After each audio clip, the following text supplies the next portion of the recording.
Pardon me and my tone. You can't step to my throne. They ain't working like me. I did this on my own. You asking where we been, huh? I don't know where to begin, huh? All this dirt on my skin. I just came here to win. I'm more than a man, I'm a monster. Somebody call a pastor, doctor. I got a 6 sense for imposters. So now I'm coming for the whole roster. It's not a game, why you playing with me? You could double back, lose track, try and hang with me. It must be in my veins, something you can't tame, cause I break the chains. Can't control me. I got the power, I got the keys, cause I break the chains. They try to hold me, I'ma push back, just wait and you'll see.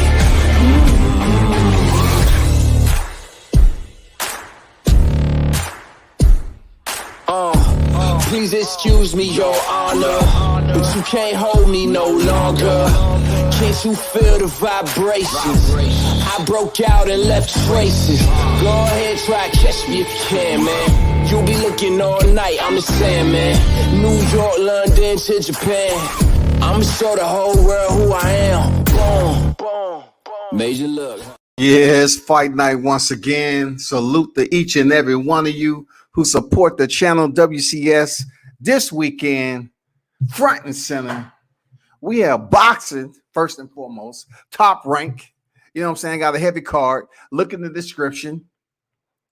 I dropped the info for you. Headliner, Shakur Stevenson versus Jeremiah Nakathila. It's going down tonight, 10 p.m. Eastern Standard Time. So, you know, the main card comes on around 10 and the prelim should be on around 6:30. You know what I'm saying? I want to let you know this is a pretty good card. And also, you know, we have the UFC 263. You know, we have 2 title bouts going on. We have Davison Figueiredo and Brandon Moreno. They're rematching again in the flyweight division, which is 125 pounds. Flyweight division for the championship.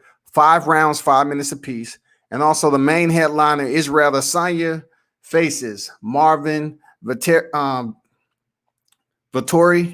And this is a rematch. This is a rematch from their first outing where Vettori earned a split decision. You know, he earned a split decision, but he didn't win. He earned a split decision, but he didn't win. You know, he ended up dropping it to Israel Adesanya. So it came close. I mean, he was one of the only ones to just come close when it went to the judges' scorecard to get close to that decision. So it's going to be an interesting night of fights when it comes down to combat sports. You know, you have Jahad Tucker kicking off the card against Israel Barbosa. You have Xander Zayas in the building. You have Tyler McCreary. You know, you have a lot of, you have Jose Pedraza versus Julian Rodriguez. You know, Bryan Luca versus Frevian Gonzalez, Troy Isley, LaQuan Evans. You know, I mean, pretty big card. If that's the same LaQuan I think it is, shout out to LaQuan, man. Go in there and get that victory. If that's the same one for NYC. Alexander in the building. What's up with you? Appreciate you pulling up tonight. We're still waiting on ESPN to start. So let's get to some of the news that's out there already. You know, it was a lot of talk about potentially Teofimo Lopez, who he's going to fight after George Kambosos. And, you know, Bob Arum has been wild out there in the past several months. He's just been wild out there, just hurting people's feelings. He don't give a damn anyway, but hurting people's feelings. Just basically distorting any type of intention that you had for the best fighting the best. He just want to ruin that, burn it down. You know, I'm going to do what I want to do. The only time I actually seen him, not have his way is when Teofimo Lopez went the purse bid.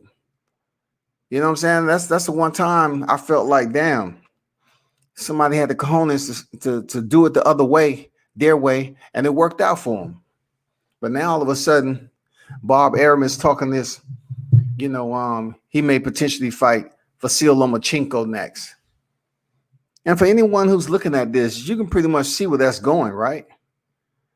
Yes, they're on the same promotional canopy. But Bob Arum is probably looking for some get back from what Teofimo did. Bob Arum is probably looking at this like, yeah, I want you to go back in there with a Vasyl Lomachenko and see can you do it again. Let's see. And then, not to mention, y'all, I'm not sure if you heard, but from my understanding, Teofimo Lopez has restructured his top rank.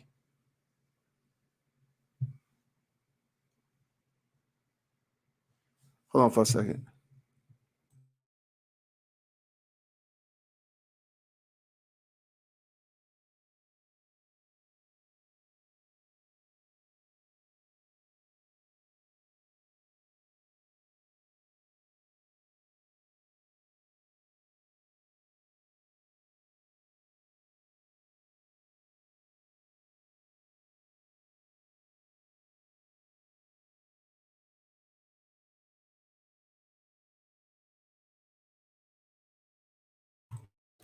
So the news is Teofimo Lopez, who negotiated his fight with Vasyl Lomachenko, up to $2 million, and then turned around and had a purse bid for his mandatory with George Kambosos.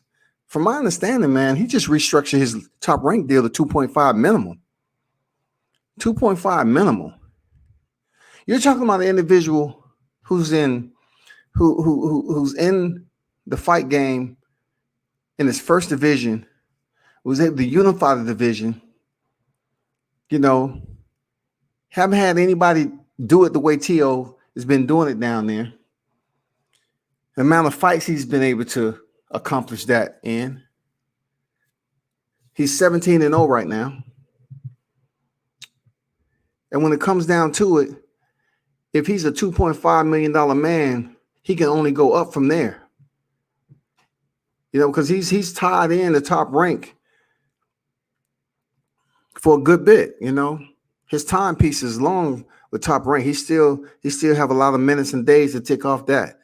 But the fact that he was able to restructure his top rank deal, I commend you. I salute you for that. Good job, man. Because boxing is a business first, and the Lopez's, they've been moving as such. They're trying to get paid and make their money. Yeah. There's a lot of talk. And once again, Devin Haney is left off to the side, unfortunately. I was looking forward to that fight if it potentially was going to happen. Devin Haney, Teofimo Lopez, but from what I'm hearing, it's not going to go down next. It's not going to go down next. If indeed it is Vasyl Lomachenko, this fight should be PPV etiquette. And let's see what numbers he's able to do. If he's working to be the cash cow and everything, the face of boxing, then facing Lomachenko for a second time, it'll be great. It'll be great. But right now, I think if they was to see Lopez Haney, it'll do bigger numbers than Lomachenko Lopez, because he's already stepped in there with Lomachenko. And there will be a lot of curious people to see that fight go down, but not like you think. You know what I'm saying? Not like you think. So let's see how this play out, man. I'm not sure what Team Haney's going to do moving forward. There are names out there for him, but like we know, we can't say Ryan Garcia. He's been, he's the biggest ducker. You know what I'm saying? He's the biggest ducker there is in boxing right now. It used to be Anthony Joshua. I think he's in second right now. But, you got the biggest ducker in Ryan Garcia, so I'm not sure if Haney's going to be able to get that name. It's probably going to be, somebody within the 35-pound division that, that we have familiarity with, but not too likely we wanted to put them first up after this next fight. I mean, We tired of hearing Javier Fortuna's name. You know what I'm saying? We tired of hearing that shit. We don't think we'll ever see Rolando Romero step up and take a challenge like that. Like I said, we won't see Gervonta Davis. Nope. Will it be Richard Comey or something like that? It won't be Jackson Mariez. You know, he was stopped by Richard Comey. That makes the Devin Haney fight a little bit interesting if Richard Comey was to step up and attempt to do that. I mean, just to keep his appetite a little bit full until he gets some type of word whether he'll ever be able to face Teofimo Lopez or not. It all depends, man. Vasyl Lomachenko, man, and Teofimo Lopez, that's going to take up the rest of the year. So that's going to have to force Haney to fight somebody else.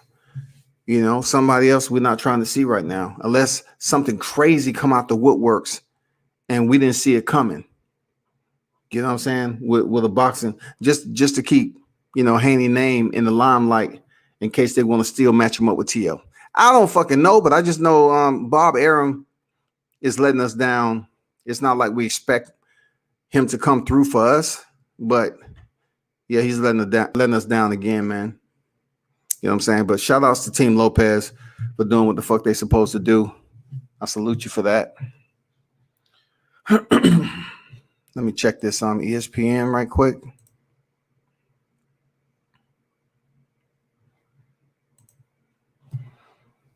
Shout out to everyone that's in the building, man. It's going down. UFC 263 and top ranked boxing card. Stevenson versus Nakathila. And we're going to see it pop off, you know. It's okay. It's not a heavy fight week, but it's enough. Israel Adesanya is okay with me. I have nothing against him, but, you know, after what I seen with the Juan Blachowicz fight, what I seen with Yoel Romero, it's just taking a little bit more time than usual for him to grow on me a little bit. You know, I've grown to like Kamaru Usman a lot more than I've grown to like Israel Adesanya. Real talk, because Kamaru Usman, his championship fight with Tyron Woodley, he did great, and then he went on to defend it. Hey, I don't have nothing else bad to say about Kamaru. That 30% shit he used to do back in the day, and he was just boring as hell. That is gone. He broke Kobe Covington's jaw. He stopped Jorge Masvidal with one of the prettiest knockouts. The prettiest knockouts. I mean, it's not as pretty as that knee that Jorge landed on Askren. But goddamn it, when we talk about hands, whoo, that was a well-timed knockout. He put everything into it, and Masvidal was out on his feet, and Kamaru Usman pushed him away like, get off me. Get off me. The hell you was thinking? You up here making excuses, somebody you need a full camp. Get off me.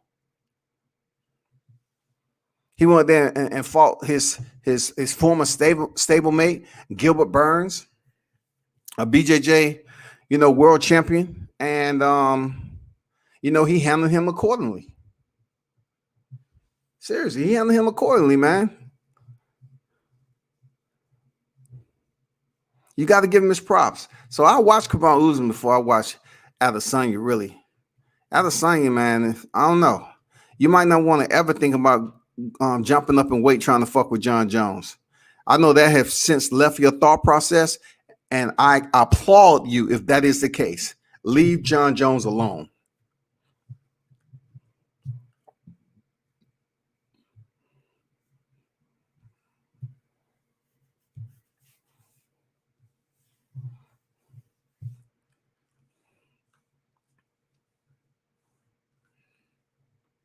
So this is a big fight for Shakur Stevenson in the sense where he's looking to fight Jamel Herring. You know, this is for the interim WBO, right?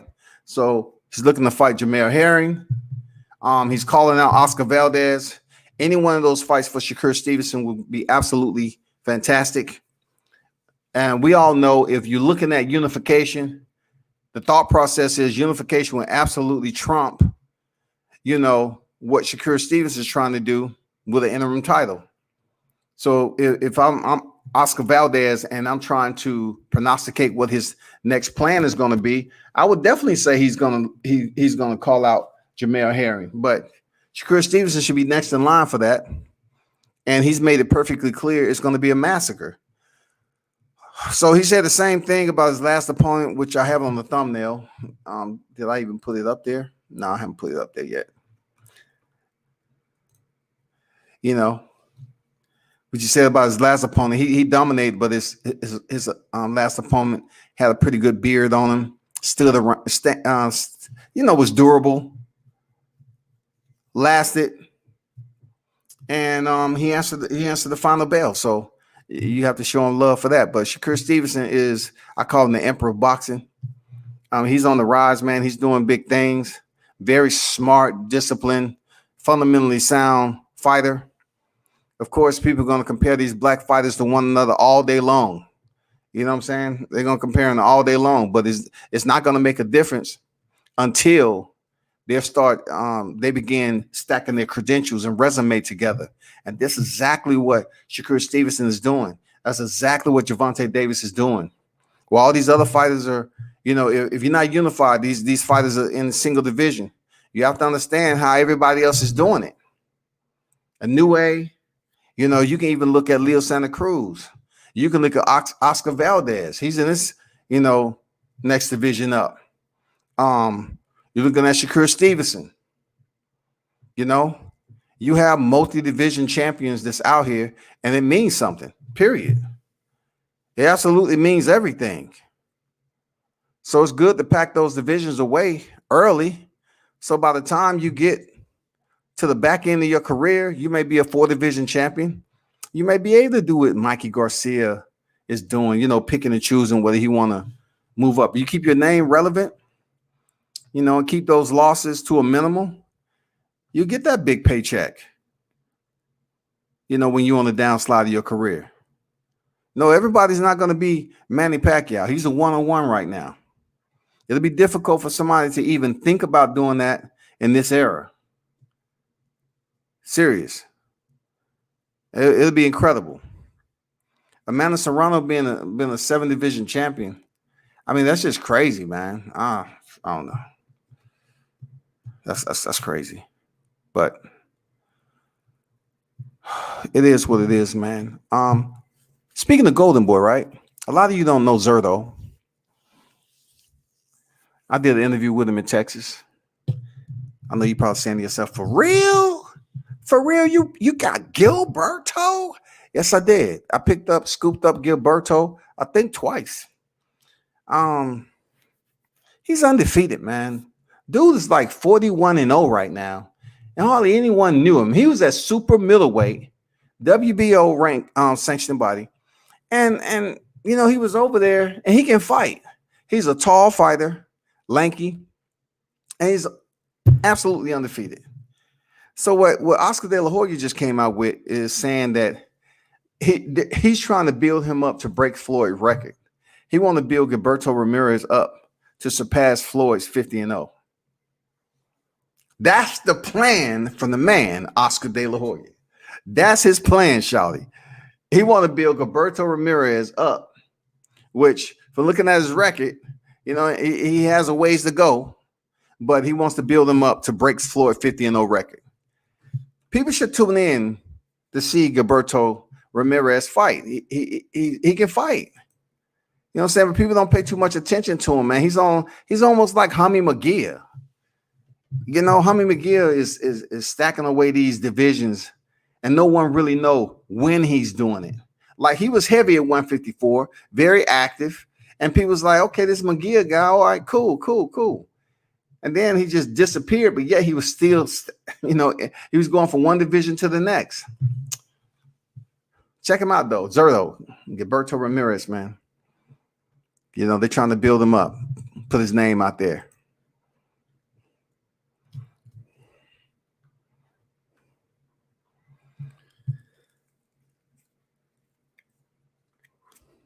I know people was hitting me up saying Amanda Serrano scored the first round submission over Valentina Garcia in an MMA fight, which is awesome. She has more experience.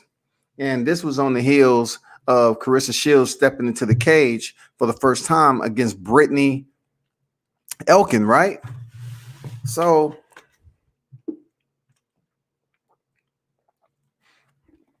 he was probably wondering why I was covering one more than the other, because this was an individual in Carissa Shields that was crossing over from boxing to MMA with no skills whatsoever. So it was a big deal. It's still a big deal. She was able to pull off what she was able to pull off. Like I said before, Carissa Shields, her body type, if she really wanted to take MMA serious, I would just leave boxing alone for now and let the Savannah Marshall fight build up. Let boxing come calling you, because they need you for that fight. That's the only fighter that ever beat you. So build up, because Carissa, she found out something. She's like, shit, these MMA fans showed me some love. You know what I'm saying? I'm liking, because I told you all this several times over when I'm doing my lives on mixed martial arts. The fans are different over there. In boxing, there's extremely a lot of racism over in boxing. But in mixed martial arts, blacks can be champion. Blacks can rise up through the ranks, fight over and over again. I mean, it's just like repetitive. Like you can get a check. Like your fans can adore you. John Jones was, hit and run incident. It was a pregnant lady. He was pulled over for speeding. He was just getting in trouble, popping for cocaine, pass, all that. They loved John Jones. They loved him. To the point when he was suspended, when he was supposed to fight Anthony Rumble Johnson, DC became one of the favorites. Another black fighter. DC, kind of short, pudgy, but he can bang, man. DC is a freak of nature. And he went in there and he was getting the job done in the absence of John Jones. But once John Jones returned, those same people was booing DC. The whole aura, then the aura in mixed martial arts when it comes to black fighters is way different than boxing. Way different, y'all. We have this black and brown stuff going on here, and people try to put thumbnails always talking about the sprinkles of black fighters that's in here that has popular names. Our numbers may not match up to the Latino fighters, but we have some big names in the sport of boxing. That's fact. That's fact, period. We may not have the largest number of fighters in the sport, but we have some of the biggest names in the sport. That goes to history too. That goes back in history too. So I'm looking at Demetrius Mighty Mouse Johnson when he was reigning at flyweight. I looked at Eve Edwards when he used to fight. I looked at Rampage Jackson. Way back in the day, you had, I think his name was Maurice Green. I'm not sure what his last name was, but he was one of the first champions back there. Well, first or second champion back then at heavyweight. John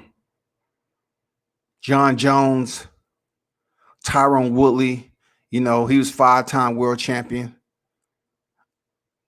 Who else was at that division? You even had, well, I'm trying to talk about the ones that remained in the cage for a while that didn't leave. I'm speaking more so UFC because they're one of the larger promotions. And, people usually compare their interests to the fights that they put on over there. But it's different, y'all. Always remember that. It's quite different. The black athletes that shines over there with Israel Adesanya, you got Francis Ngannou. It's no procrastination about when they're going to get a title shot. This ain't gonna happen. You have a promotion that's saying, well, black fighters ain't gonna fight black fighters. Derek Lewis, for instance, he getting his checks. He's making money. I'm telling you, man, when it comes to fan favorites, when it comes to fights being made, the best fight, the best. Boxing is losing fans because in the mixed martial arts, they're able to expeditiously make fights that we want to see, especially in the UFC and Bellator, okay? But in boxing, it's always like no, this black fighter is not going to fight that black fighter. But we see Latino fighters fighting each other all the time. But we get two black fighters with pretty, popular names.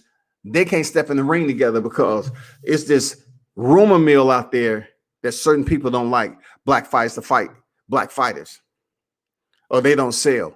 So how can they not sell if they sell in mixed martial arts? Rashad Evans. People like Rashad Evans, Sugar Rashad, when he was on deck. Him and John Jones fought for the title. Anthony Rumble Johnson when he was over there, DC. I mean, you talking about mixed martial arts. You had a lot of brothers that was reigning at that 205 and that heavyweight division. You had a lot of brothers in that. That's why I say it's different, man, because I know in mixed martial arts, it's pretty much a given. I'm going to see the best fight the best over there. Not, hey, I got big fight news, but I can't tell you. You got big fight news. Oh, so-and-so ranked number 1, but the champion's fighting number 5. Got it. The champion's fighting number 5. So why he ain't fighting the number 1, though? Well, it's promotion. They on different sides of the street, different promotions. They can't make it. It's repetitive. People are tired of hearing it. And it just gets redundant over and over again. As in, you have a single bottleneck promotion like the UFC. The matchmakers create this the names, the list, the roster on who's fighting who, and it keeps consistently flowing the way we want to see it. If so-and-so loses, they have their top 15, right? If this person loses, well, it might only take them 2 more fights to get back into title contention, while the UFC matches them up with names that's still around where they at, the top 8, the top 5, whatever the case may be. You just don't lose and they toss you all the way outside the top 15. Not if you just had 1 loss and you was on a 4-fight winning streak. On the men's side of mixed martial arts, is no different than the men's side of boxing. It's both a combat sport. It's just the structure of this combat sports and mixed martial arts is excelling and levitating the interests of many people, because if you pay close attention and you get familiar with the fighters, you're going to be able to see the best fight the best. That's what you're going to be able to. You're going to know without a shadow of a doubt, you're going to end up seeing the best fight the best. None of this shit is going on in the UFC like Errol Spence and Terrence Crawford, y'all. None of it.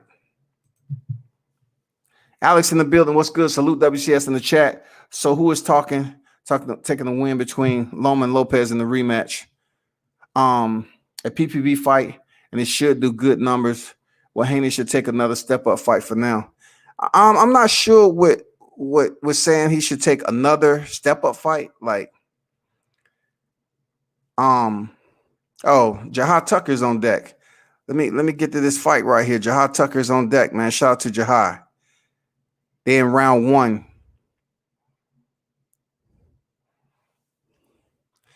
Good right hand, Jahad. Jahad Tucker's out of NYC, man. He's fighting Israel Bauza. Bauza is clinching and hugging. Keep your eye on Jahad, man. This is his 4th professional fight. He's a dog, man. Just look at the way he's fighting. He has head movement too. You know what I'm saying? Shout out to Showtime, man. Shout out to Jay Prince, top rank. Jay Prince is his manager, man. Check out the name sponsorship on there. Check out my logo. Appreciate you, Jahad. Check out the sponsorship. Appreciate you, bro. Good first round. I'm telling you, Jahad Tucker is a welterweight right now. Dude in crazy shape. And he can box his ass off. I'm going to get to your comment too, Alex, your second one. But I definitely wanted to see Jahad Tucker kick this card off. A fighter that you need to take a look at, man. Keep your eyes on. For real, keep your eyes peeled for Jahad Tucker.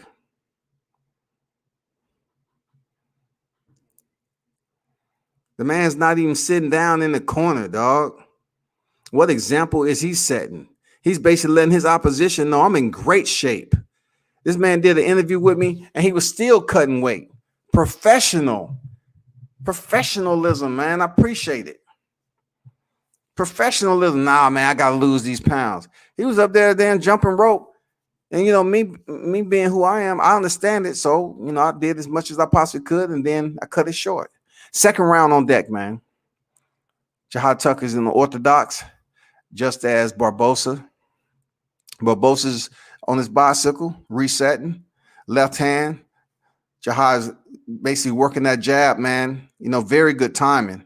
Okay, 2 good left hands land for Barboza. Jahad steps in with the right uppercut. I like how that right hand is up, though. I like how he has that right hand up, blocking those counter shots. Good deal.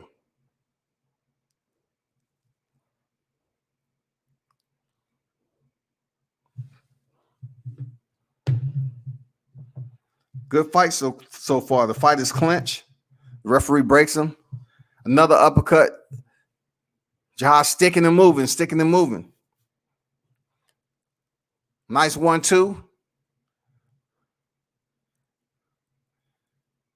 Look at the rhythm in motion. Who is Jahad Tucker? I like that right hand being up there, Jahad. I like that defense, man. I like his conscious. He's conscious in there, bro.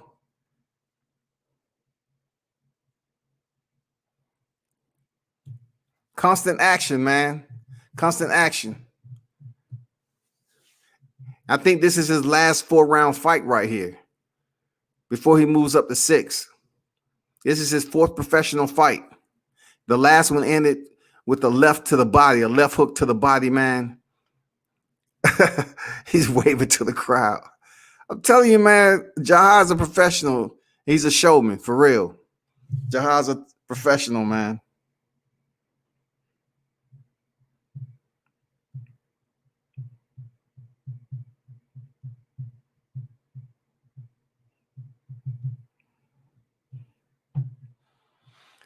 Michael in the building. Salute to you, OG. How you feeling? Barbosa's trying to get in, man. Look at the quickness of Jahad, man. Letting his hands go. Defense. Always moving, pivoting out to his left.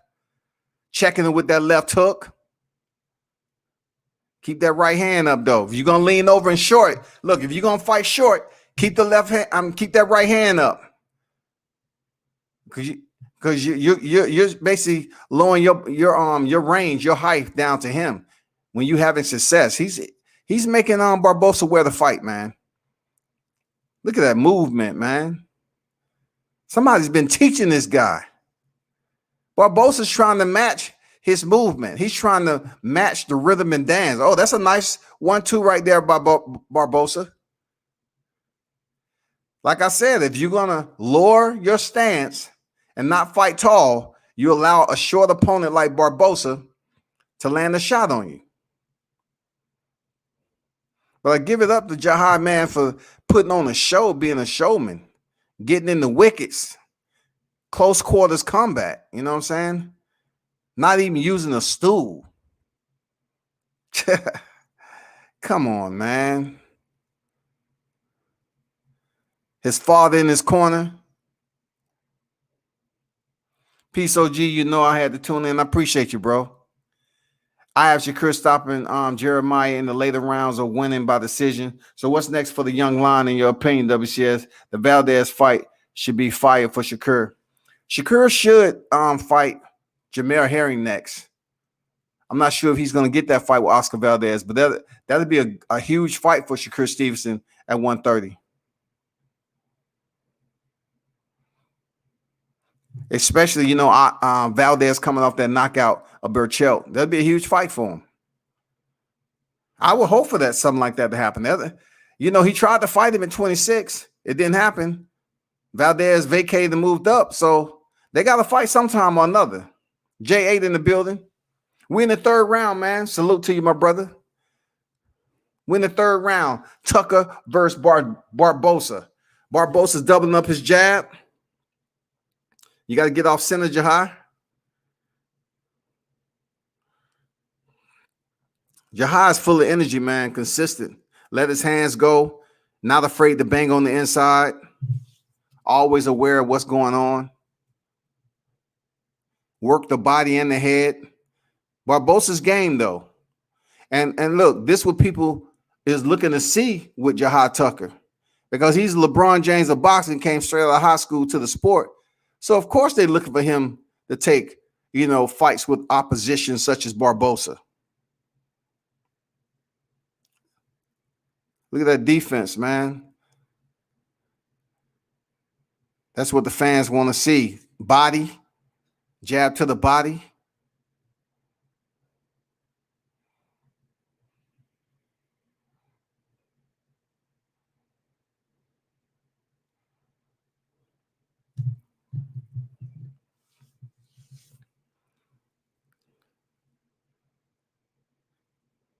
If you're going to lean into Barboza, he's going to try to take full advantage of you lowering your advantage, giving him your advantage. If you're going to bring your head to his target site, his line of sight, he's going to try to take advantage of it. But so far, with a minute 5 remaining, he's doing well. A lot of fighters done that, though, tall fighters. We saw it with Robert East and Javier Fortuna a lot. We even see it with Sebastian Fundora, the Towering Inferno. Barbosa's game, though, he's sitting in there trying to dig. 45 seconds remaining in the third round. Jahai is just busy, man. Jab, straight to the body. He's giving the fans an exciting fight, mixing it up on the inside. Barboza say, I come to fight too. But he's getting peppered up in there. You know what I'm saying? He's getting outboxed right now. That's a 4-punch combination. And he only got 1 shot in return. It's too late for that. Look at that foot movement. Now Jahai's dancing on his ass. Dancing, dancing, dancing. Oh!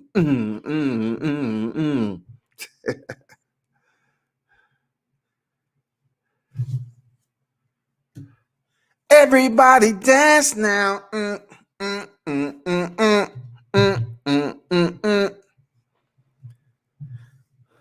Good fight so far, man, to kick off the card. Good fight. Yes, sir. J.A. say salute combat. UFC prelims been good. They got a good fight going on now. Jahai is nice. Yeah, I had to I had to check out my boy Jahai, though. You know what I'm saying?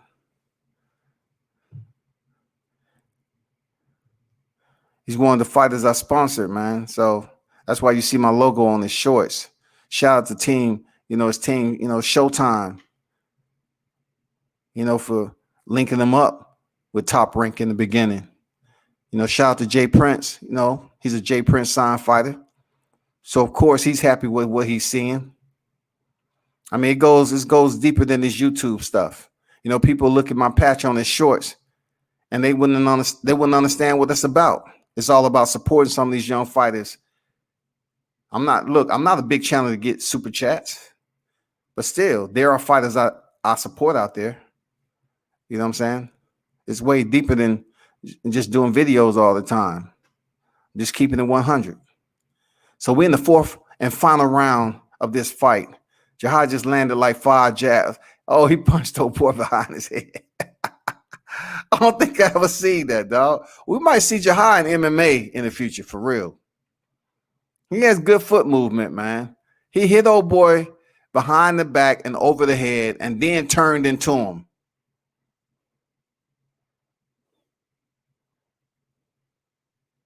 That's a lot that went on. Barboza, he does land that right hand over the top sometime, only if Jahai stays still. If he stops the wheels from moving. If he chooses to stay on the inside and box like he's doing now, that's the only time Barboza really have success. He's talking to him.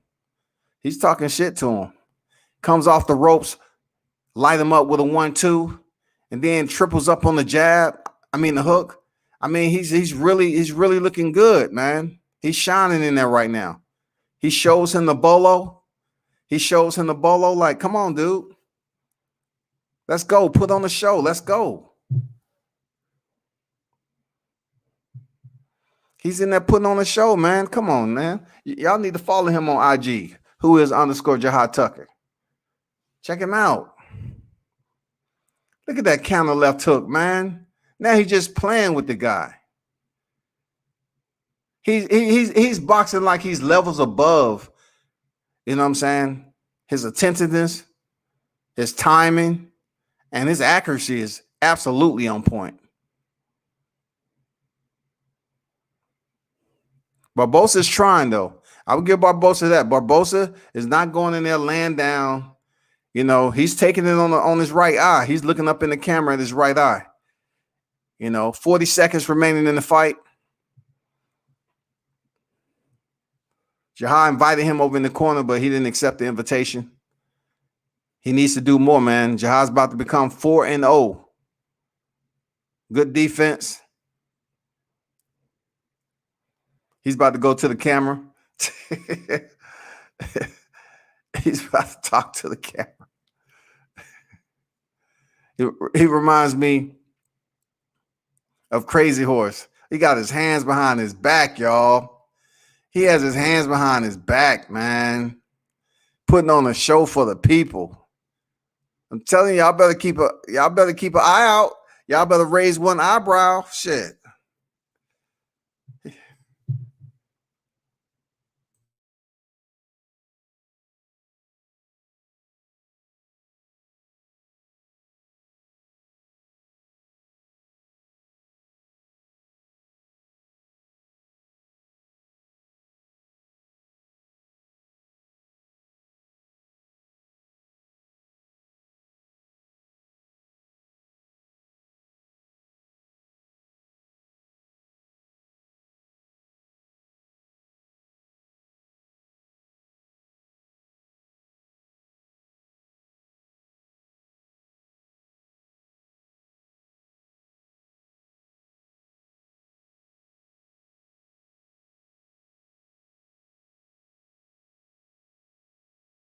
Timothy Bradley said he just raw. That's what you get. You get that raw when you talk about Jahad Tucker, man. You know what I'm saying? That raw ability. He go in there and dances, man. Yeah, it was moments where he allowed his opponent to touch him only because that was his position. He chose to slow down, lower his height, and basically put himself within reach of Barbosa, who's a much shorter fighter. He did hurt Barbosa, you know what I'm saying? Nice solid body shot. Man, digging to the body. Look like he's having fun in there, man. Look like Jahad's having fun.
.40-36 across the board, man. He gets the job done. Salute to another victory coming from Jahad Tucker out of NYC, man. He's 4-0 undefeated right now. Good way to start off the fight. Start off the bout.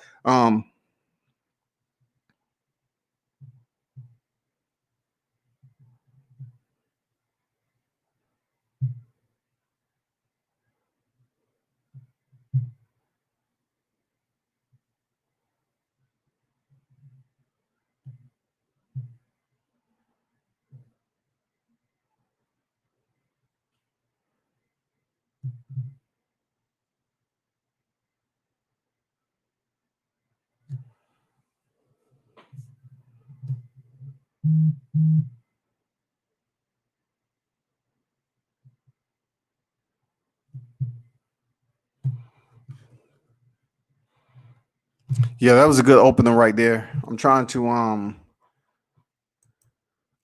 pull up and see who's fighting right now on the UFC prelims. Just give me a minute to pull this up. Trying to run two screens at once. You know how it can be.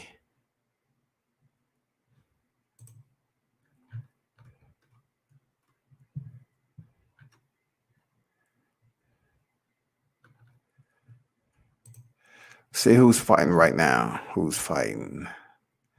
Oh, not this again, dog. Only when you log in to mixed martial arts, this happens.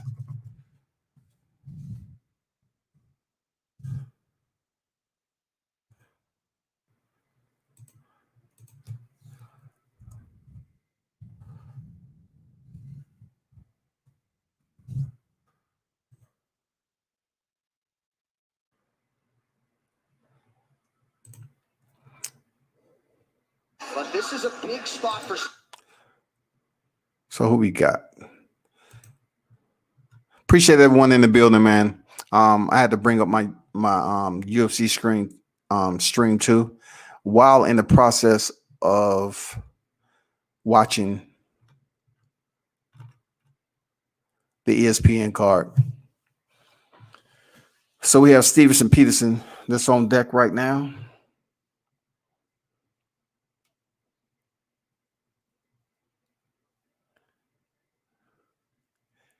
Man, y'all drop y'all comments down there.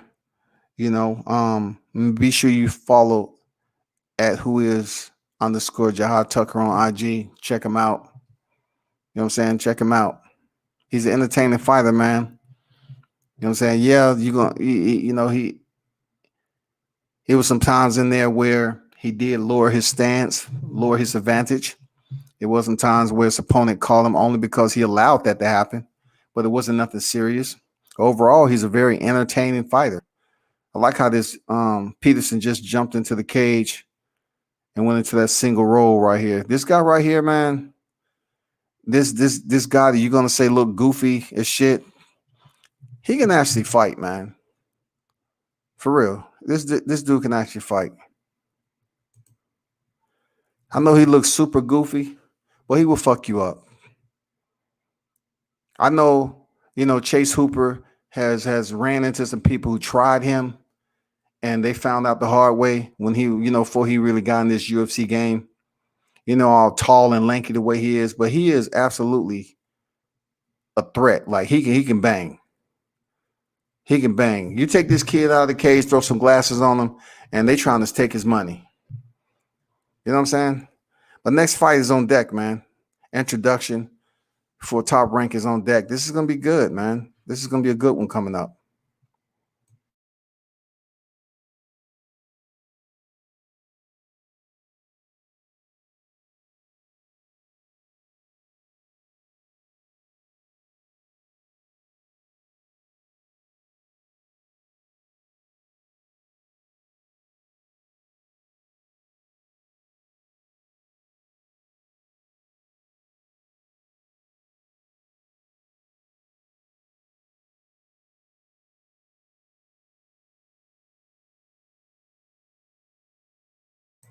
Maurice Anthony is up next.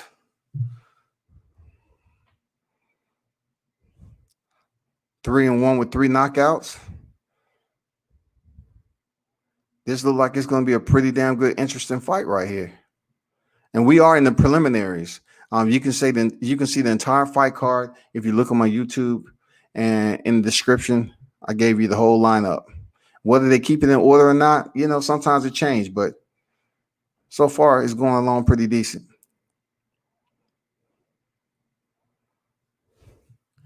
Well, I like Chase Hooper, man. I try not to cross-thread commentary, even though I can. I try not to do that because sometimes, it can get confusing for some, but understand this: when you have somebody like myself that watches MMA and you have a UFC card on at the same time as boxing, it may happen. I'm just letting you know.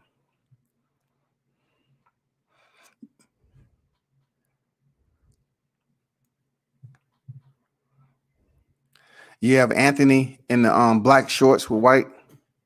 Nice right hand lands for Anthony. And you have Golston in like the white, green, and purple. I can tell you right now, Golston is really fighting tall right now. He's really fighting tall, showing a lot of energy early.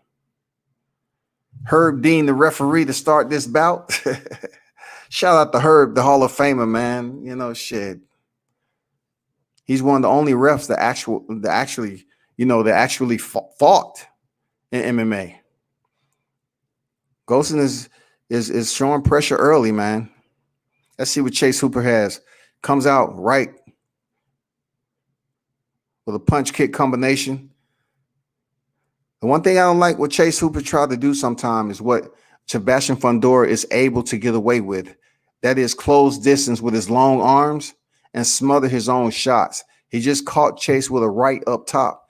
Hooper has to be careful. You know what I'm saying? He definitely has to be careful with how he's going inside because he can be stopped.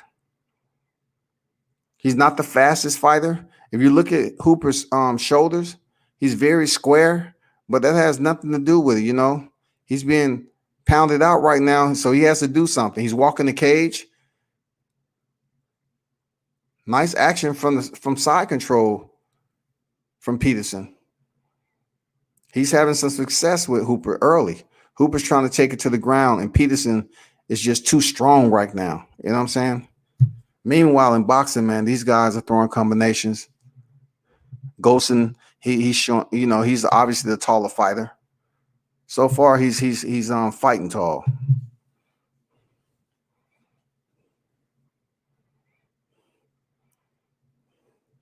Hooper, you know, Hooper's trying to work for the sweep.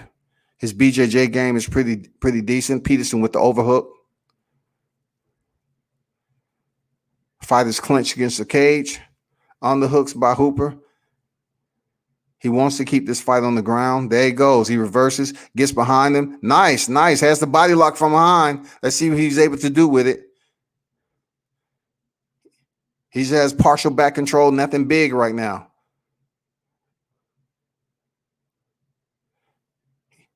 He has, you know, he tried to put the seatbelt on him.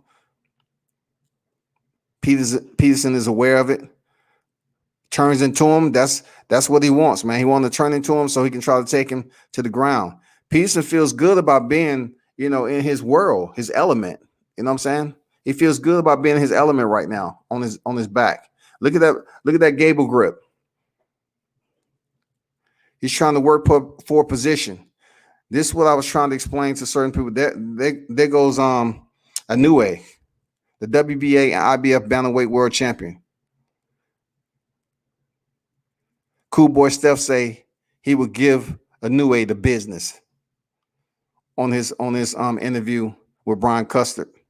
He said he would give Inoue the business. He's too small for him. I believe Cool Boy Steph too. I'm not gonna lie, I believe him. Yes, sir. Definitely, I believe him.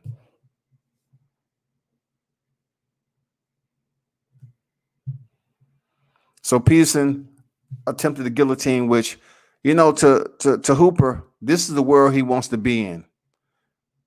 You know, let's see what he's able to do with it. He's going for a leg lock. Let's see if he's able to make this happen. You know, if you know what you're doing, it can tear ligaments. If you know what you're doing. He doesn't have it locked in yet. Peterson's doing a great job with rolling. Man, deep on the heel. You see what Peterson is doing? He's rolling with the pressure that is coming from Hooper on the left side. His leg wasn't deep in there because he continued to move and rotate with the pressure, with the direction of the pressure. If you roll the opposite direction, you're going to tear something. You're going to possibly tear your knee, and you're going to be forced to tap. So a minute remaining in this first of three. in the UFC prelims. Hooper's taking some hard shots, man, but he's holding on to that leg. He's holding on to that leg. Meanwhile, in Top Rank, nice right hand just landed there in the second round of 4.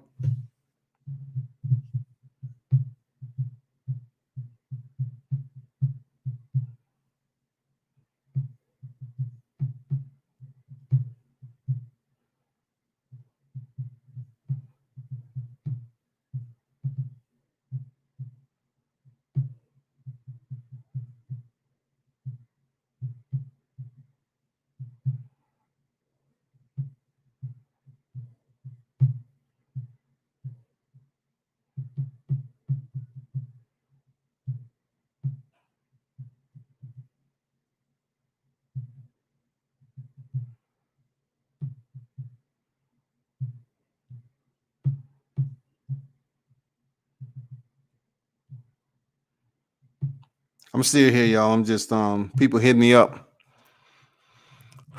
People hit me up about my logo being on Jahaz shorts, talking about they seen it. It's all good, man. It's it's just another way of showing, your diversity and how deeply you support boxing and MMA. I hear people all the time trying to tell you what you support the most, and they really don't know what you're doing behind the scenes. You feel me? So the real ones that understand it and know it, they the ones who support me. So whether it's 6 or 7 in the chat, guess what? I appreciate them. They're the ones I fuck with. Whoever else want to join, cool. But the regulars, I'm cool with it all day. Ghost and doubles up on the jab, man. Anthony needs to work on his head movement, Ghostin's feeling himself right quick. Going into the 3rd round, man. This is a good UFC. That's what I'm saying. People should really stay attuned to what's going on in MMA, man, because they have some very exciting fights. You get 5 minutes per round, y'all, of multi-disciplines from head to toe. You're able to use your entire body. We're in the 2nd round.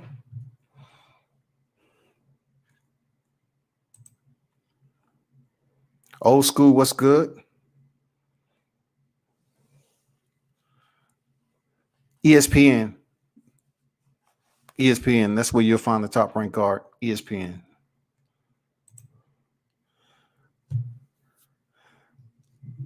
Hooper shoots in, changes level again on Peterson. He's trying his best to get in for a takedown and try to work for a submission because his hands are slow, man. He understands that. He has very slow hands, and he's not the biggest dude. But I try to tell people when it comes to the grappling aspect of getting in on your opponent, not being able to get in close and clinch and try to work to take them to the canvas, it changes things. It changes because it's very exhausting. So we're in the 3rd round, man, of the Top Rank card.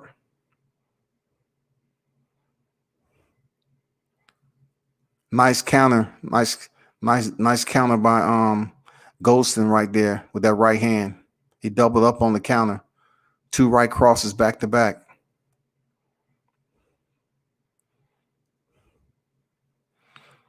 Wow. Anthony loaded up on that left hand and missed everything. He's trying, though. He's trying. He just needs to close distance just a little bit more, but he's worried about the length. Goldston has some long arms, man, compared to Anthony. He has a long reach, His reach is pretty thorough. Peterson shoots for the guillotine one more time on Hooper, and he believes he has something right now. But, I don't see it being tight. Hooper has a long-ass neck. Now he has to watch out for the up kicks.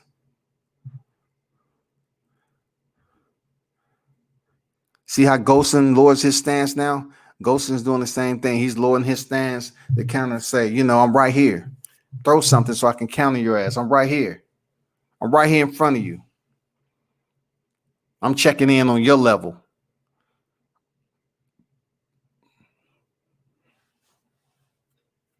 I don't know why there's a lack of action between these two fighters, Anthony and Golston. because they can be doing a lot more. Feel me?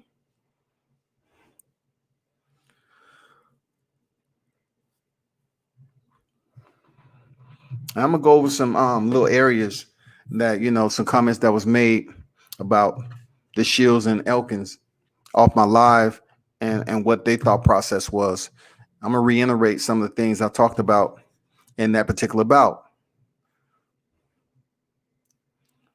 Nice left hands. Nice left hand by Ghost, and he opens up a little bit. He using head movement, a little showboating, but no effective punches are really landing consistently for Ghostin. He's trying to be flashy, but he needs to pay attention to where he's placing the shot. Because Anthony is right there in front of him to be hit. He's not doing anything out of extraordinary. He's there to be hit. Third round is over. Hooper's still on the bottom position over here, man, with 1:05 remaining. Peterson has maintained pretty respectful top pressure on Hooper. And that's the one thing about these fighters who are BJJ applicable, but they're not the strongest individuals. Because in that world of combat sports, you don't have to be the strongest to be the most dominant. But in mixed martial arts, that goes into play a little bit. Oh, he shoots almost like he shoots an armbar. Let's see if he's able to get this. This would be huge if he's able to come back. 33 seconds remain in the second round. He lets it go.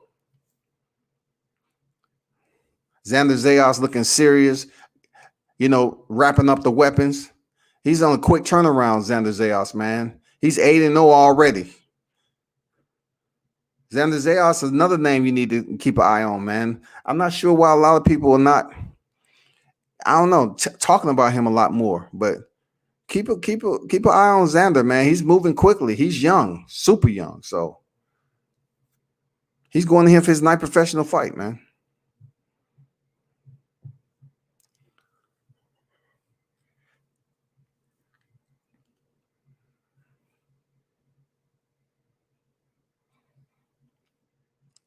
You see a difference between how Golston's boxing and how Jihad Tucker was boxing last fight. Jihad chose to mix it up, keep the fans interested. Fighters have to understand who's paying to come see them. If you're moving around on an opponent like this and you're not really landing any shots, people may not want to come see you fight. I know they're the undercard, but I'm just saying as you continue to grow in the sport. See, Golston's doing a lot of moving, and he's not really taking any punishment.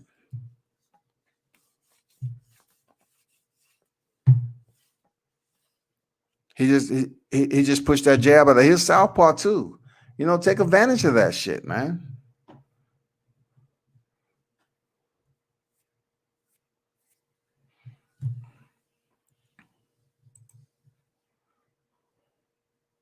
Ghost is not trying to exchange, not good for the network. I agree, J8. Ghost is sitting up here trying to showboat, and he's missing a lot of shots.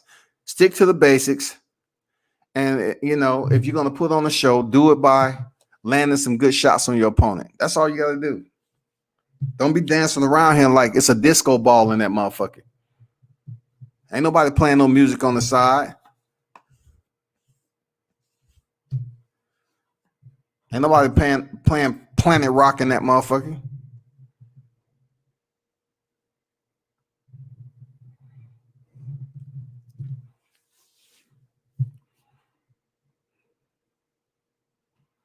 Oh, good shots by Anthony. Anthony's coming back. There you go.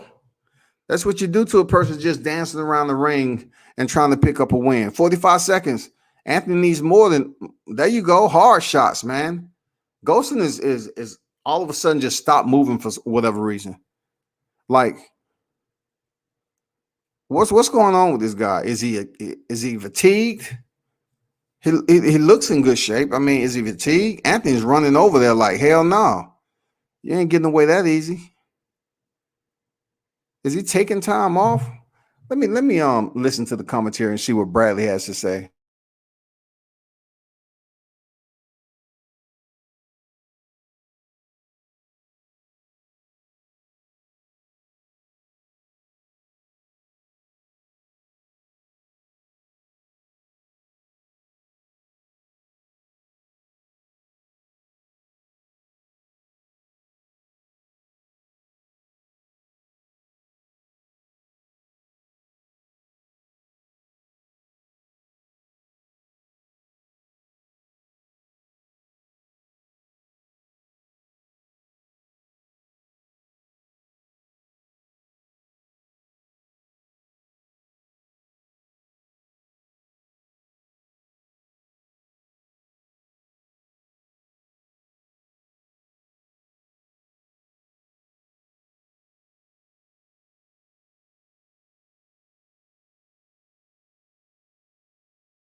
Them translators be tripping me out, being that I was in Japan for like over 6 years.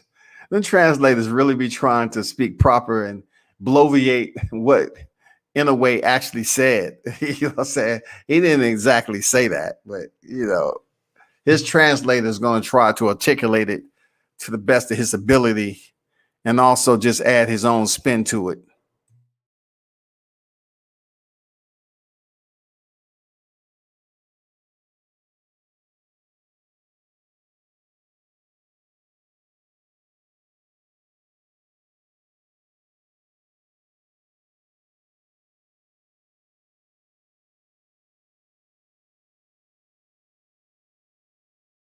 Golson won, but he didn't win no fans that way. Real talk. Using a 4-round fight. I don't know what the referees tell him because you're not his trainer or coach, unless y'all know each other personally. But you're taking rounds off in a 4-round fight. That's not going to win you any new fans. Believe it or not, they're ghosting. The thing about Shields is people talk like she can't improve. Plenty of times to learn more grappling and wrestling, and might take a few years.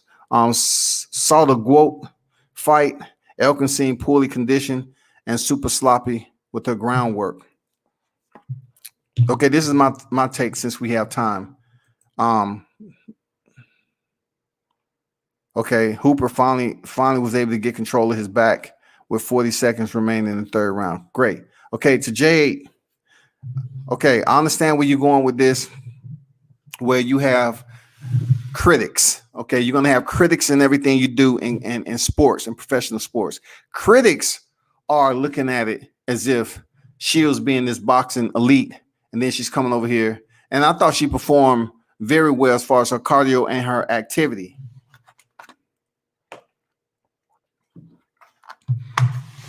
Based off minimal, and I say minimal, I'm speaking a very, very dense level of experience when it comes to mixed martial arts.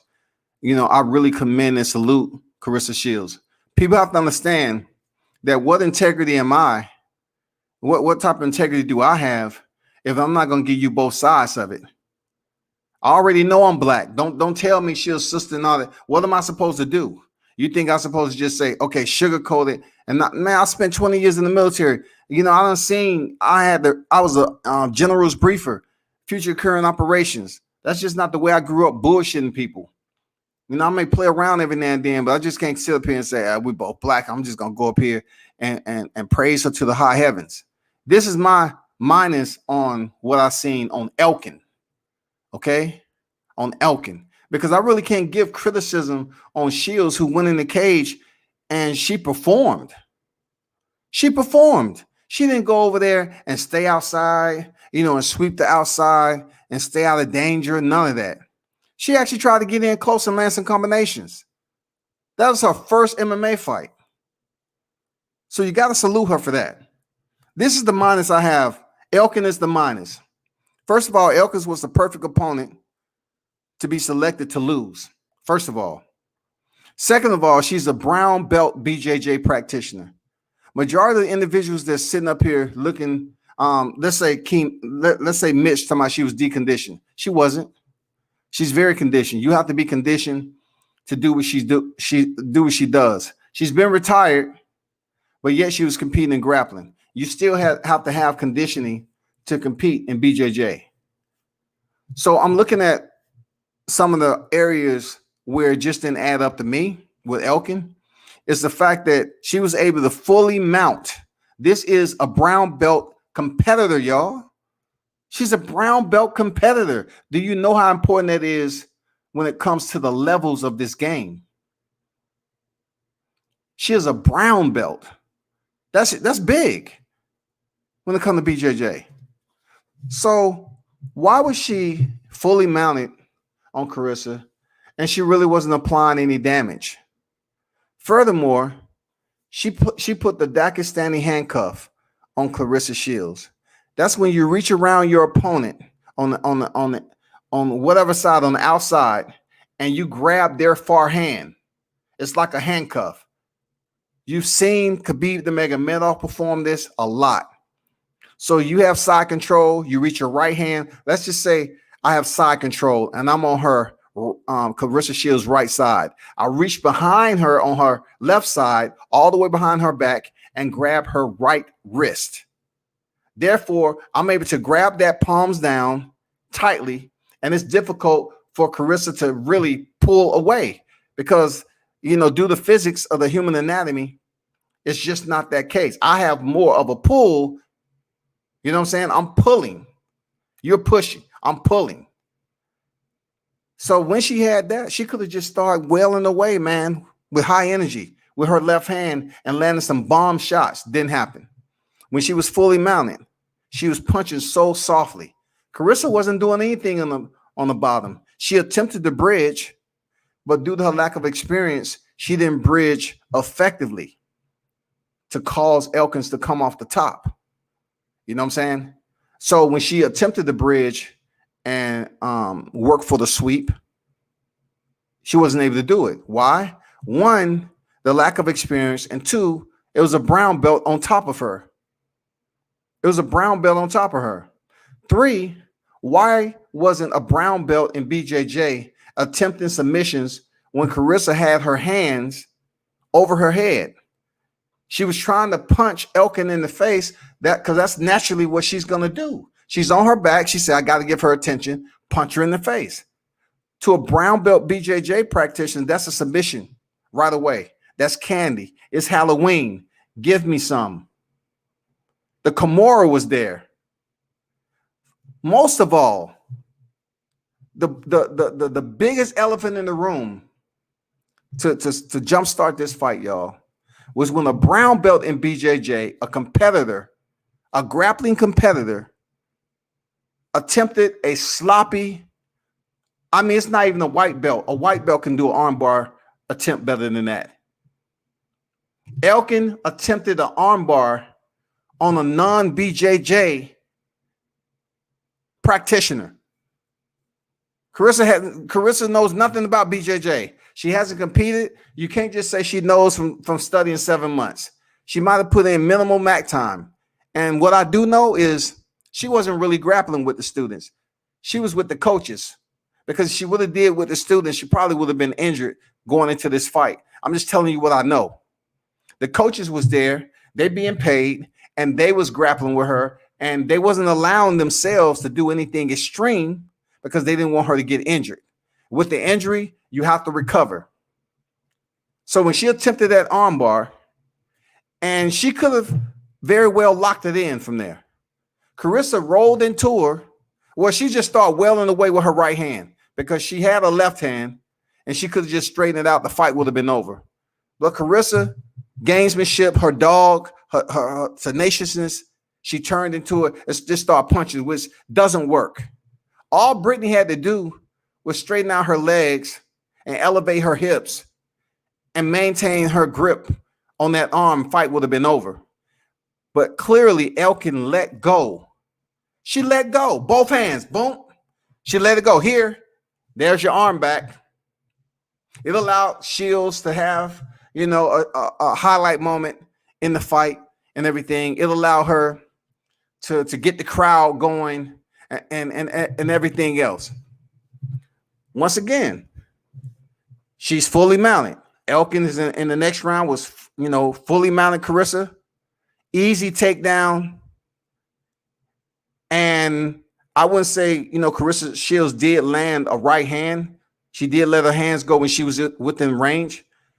But the whole point of mounting her again, softly punching her, she wasn't trying to get Shields out of there. It's a 3-round fight.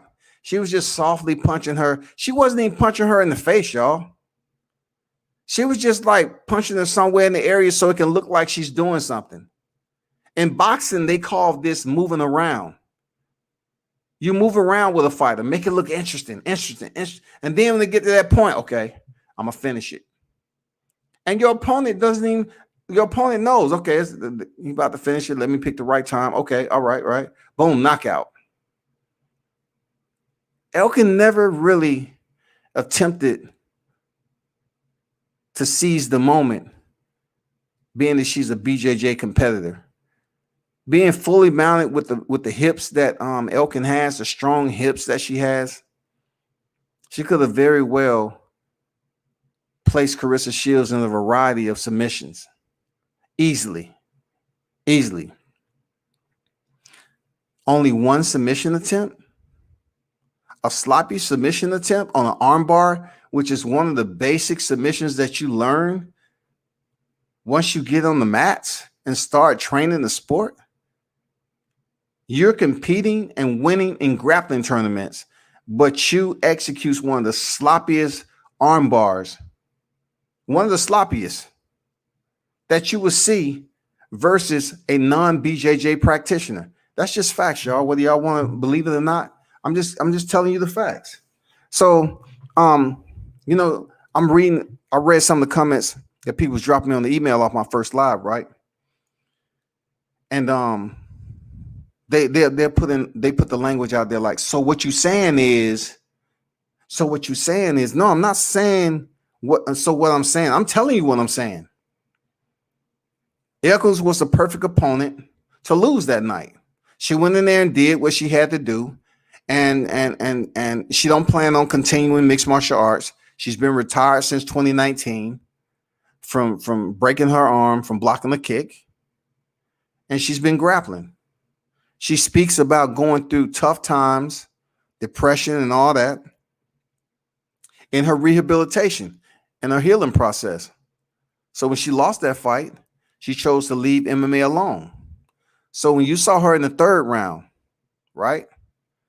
And Carissa Shields was able to stand up, but yet she immediately went back in the guard of a brown belt. Let me tell you something. That was 155 pounds. Let me pick some names for you that's 125 pounds. Let's pick the champions. Valentina Shevchenko, jump back in her guard. It doesn't work that way. I commend the confidence and courage, but you don't jump back in a brown belt's guard if you inexperienced and start trying to land punches. What they would do is basically clinch you. They would put a body lock on you, pull you towards them, chest to chest. While they have you chest to chest, they will somehow rotate their hips in any direction they choose to work for a submission. Before you know it, you're either in a triangle. They're trying to put a Kimura. I mean, it's just so many areas, man. Armbar from the bottom position. So when Carissa jumped back in the guard and then start landing punches, Brittany Elkin, she did very little. You know what I'm saying? She did very little. Like she just stayed curled up. You know, she was in a ball and she was taking punishment. And Shields did what Shields was supposed to do, punch the shit out of her. So if you're gonna lay there, I'm gonna punch you until the ref stop the fight. So that's what she continued to do. She could have made it a little bit worse, slowed down the punches, and sent some knees to the rib cage. But once again, she's not that experienced yet to know to switch it up. You know what I'm saying? But Elkin just stayed there.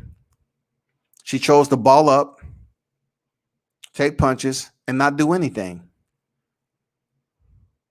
And then when the referee pulled Shields off, she just stayed balled up. You know, she really didn't want to look at the camera. She really didn't want to get up, any of that. Because her people know that her jiu-jitsu is levels above what she displayed in the cage. In the fight world, they will have that conversation in sidebars behind closed doors.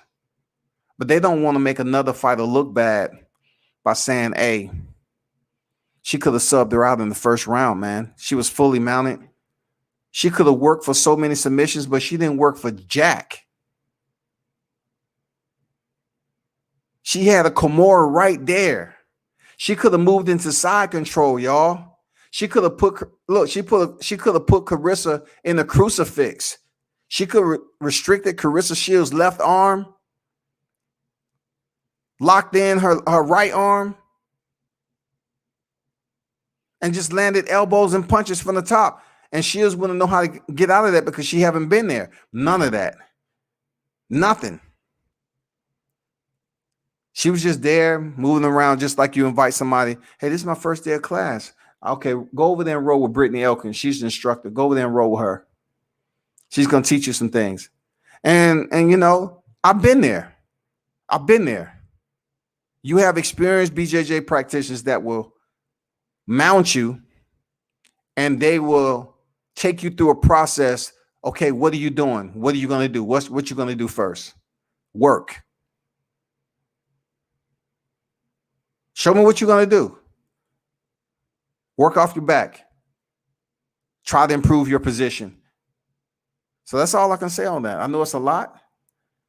But I'm telling you what I believe and what I've seen. Andrew Charles in the building. What's good?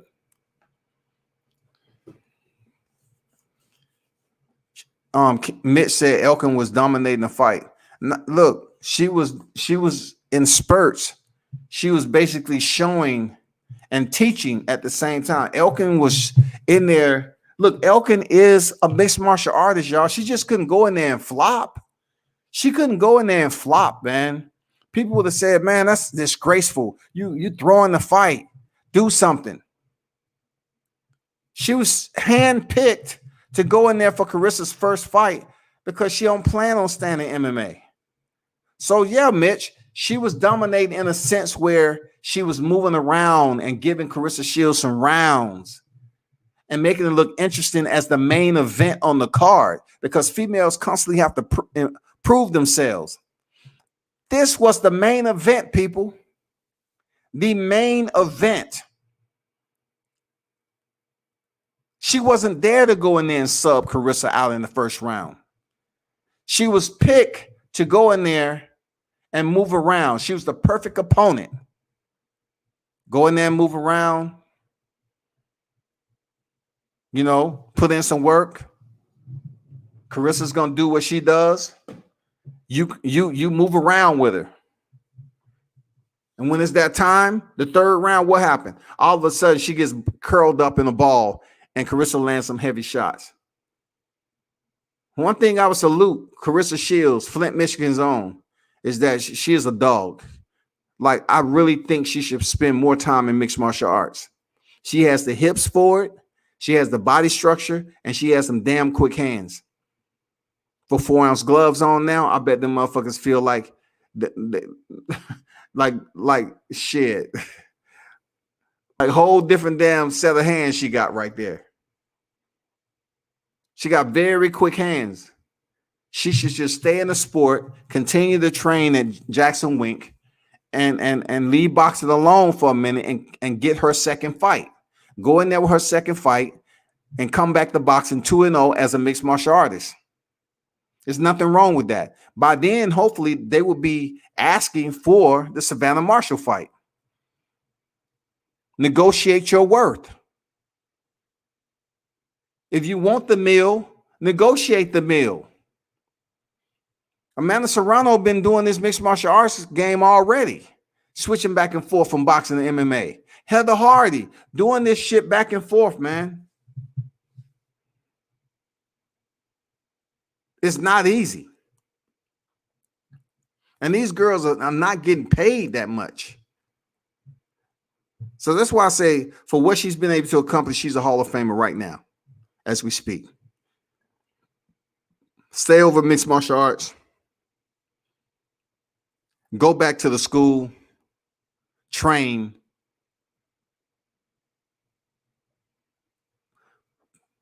Open up the risk a little bit of training with the students, because when she trains with the students, it's going to be a lot rougher because the students ain't going to give a fuck about where you're from. They're going to say, you in mixed martial arts right now. And they're going to put them shin guards on and it's sparring, and it might start late. So she'll say, oh, we got stand-up sparring. Cool. If she turns around and try to blast a chick with her hands too much, the chick may not have the fastest hands, but they sure enough going to light them legs up. Both ways, you're going to get taught how to be humble in the mixed martial arts schools. You're going to get, just like boxing, But I'm talking about mixed martial arts is just certain levels you have to train to become proficient. We know that. But I didn't think Elkin was just like dominating because she chose to be in top position and just play around. You know, even when she was punching downward, she wasn't even doing shit. Do you know how much damage she could have inflicted if she was to drop an elbow? Look, Carissa had her arms over her head. And when you extend your limb that much to a brown belt, it's a wrap. It's done. Over. That shit's coming off. She didn't even try to go for the arm bar. When her arms was over her head, she didn't try it. And then she said, okay, I'll do it. And once she knew she had it, and Carissa turned into her to start punching, I mean, that's nothing. That happens all the time. She let go of it. Both hands off. Carissa, jumped on top, try to land some punches and stuff like that, entertain the crowd. And that's what it was, people. Andrew say, salute WCS. What's good? Elkin couldn't take. What's good, Andrew? Salute to you, my brother. Elkin couldn't take the punches. Grote landed at the very end in second, and Elkins was hurt going into the third. Good comeback by the Grote. I disagree. Man, you need to look at her other fights. Carissa Shields only has 2 knockouts. You need to look at the other fights that she's been in and how stern she was in those fights. Yeah, Carissa Shields connected on a couple of shots, but she's not this terminating, this power puncher that you say, oh, okay. She caught her with a shot. She couldn't do anything else. She wasn't wobbled. She didn't hit the canvas like that, like she was just crazy hurt. But all of a sudden, transparent to us, she's going to ball up because people are trying to say, oh, she caught her with a shot. She's in mixed martial arts. She used to being hit with 4-ounce gloves. She's been in there with Kayla Harrison, for Christ's sake.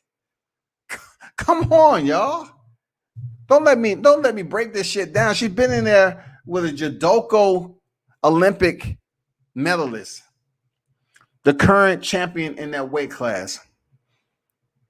She subbed her out, but punches were thrown. She wasn't down and just dropping on her back and head and all. No, none of that. If Elkin was poorly conditioned, then Grote's condition seems superior, in my opinion. She had very, very good condition. But check me out. Check me out, Mitch. What did she do to get tired?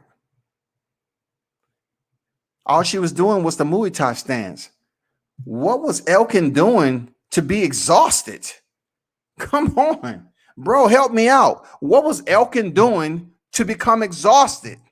She was laying on top of Carissa Shields, absolutely doing nothing. When did they have a full 15 seconds of exchanges?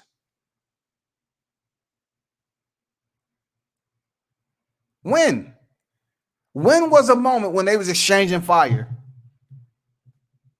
And it was enough to say, okay, so-and-so's fatigued. She's just taking too much punch. When, bro? She wasn't doing anything. That's light work. That's practice. We talking about practice? Yes, we talking about practice.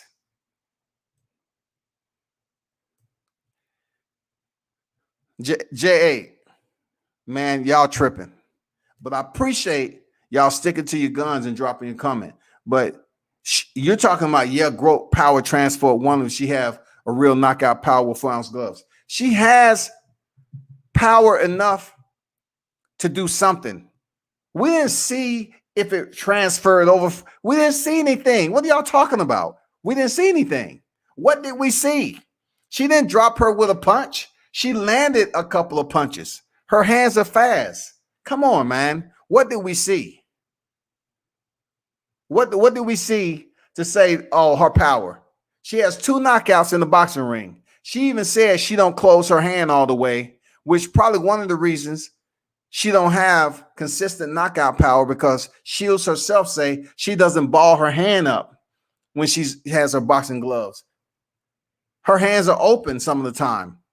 So with 4-ounce gloves, she have to ball her hand up. That doesn't mean she's going to put extra force into the punch, because now she has to preserve her hand with 4-ounce gloves so she won't break it. She needs to learn how to place the punch, where to place the punch, and what speed to place the punch. She just can't go over there, okay, I'm a boxer, I'm going to crack this girl in the head. No, sir. You can't do that, because Carissa's trying to go from the cage back over to boxing. She ain't trying to go over there with a broke-ass hand. Ask anybody who's been in the sport. 4-ounce gloves, you can't break your hand. Fair to say Elkin underperformed her brown belt status. She clearly controlled the first 2 rounds easy. Shouts to the GWOAT for staying composed. Y'all keep on saying shouts. Shout out to the GWOAT. Like I'm going absolutely against the grain on not giving her any credit. I gave her credit, man. I gave her credit. Period. I gave her the credit.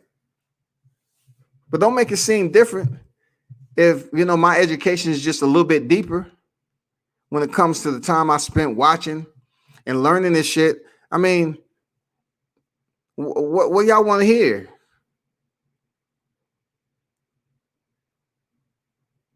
Y'all want a reality show to just say, oh, you know, this is what I seen, and she's winning there dominated? No one dominated anything. But salute to her from getting the win. And yeah, she did stay composed. And Elkin purposely, in my opinion, underperformed. She wasn't there to make Clarissa look bad. She was there to move around with her. She's a brown belt. Look up brown belt BJJ competitions and look how effective and how they move around. Look at the lead up to the promo. She was way more aggressive with those promos leading up to this fight with her coach. Way more aggressive. You didn't see that in the cage. And she was literally rolling with somebody who doesn't even have a full year of straight BJJ experience. Y'all in denial. Y'all in denial. But I appreciate your comments, though. GWOAT Power Transfer wanted she have real knockout 4-ounce gloves. Let me see. I don't know why Elkin didn't try to sub her. I'm telling you why, J.A. She wasn't there to win. She wasn't there to win, people. That may sound harsh, but that's what it is. Maybe Elkin felt she had something to prove. Maybe Elkin felt she had something to prove to beat Shields at her own game. No, not at all, man. Why would she want to beat Shields at her own game? What own game? This is not boxing. This is mixed martial arts. Did you see the takedowns? Every time that Shields committed to letting her hands fly like it was boxing, she changed levels and she was deep on the hips. Easy takedown. I commend Shields for maintaining her composure once she was seated. Once she was seated, she tried to make it up to the cage. You know, I seen her pushing the head with her right hand, pushing away the head, making it hard for opponents to climb, or scoop the legs and advance the position by scooping the legs and climb to a more dominant mount. And she was able to do that. Elkin dominated the first 2 rounds, but she never hurt Shields. It's the difference in the fight. Kayla Harrison is a beast. She is, man. Cop killer Kayla Harrison would submit Amanda Nunes. I don't know about that, man. Kayla Harrison might fuck Amanda Nunes up. I don't know. That'll be a good fight. Kayla Harrison admitted that her hands are not where she want them to be. She admitted that. You think she's the first one to come from the Olympics with a judoka background? What do you think Ronda Rousey was? There was only one division in UFC when it started. That was 135. Ronda Rousey came over here with very poor boxing. Kayla Harrison said it. She said, I need to work on my hands more so I won't have to resort to my grappling and try to just, work for a takedown and a submission all the time. Because you have a lot of good people out here that's defensive savvy. They work on their takedown defense. Hell no, Harrison not doing nothing with Amanda Nunes. Man, Amanda is no joke, man. Xander up next. Yeah, I'm looking at it right now. Pac-Man Jones in the building. Salute to you. Yeah, the card has started, man. Xander Zayas, he's up next, so I'm definitely going to be commentating. The last fight, I took that off. It wasn't even. Now, this is not Xander Zayas. He ain't up yet. This is going to be a good fight, though.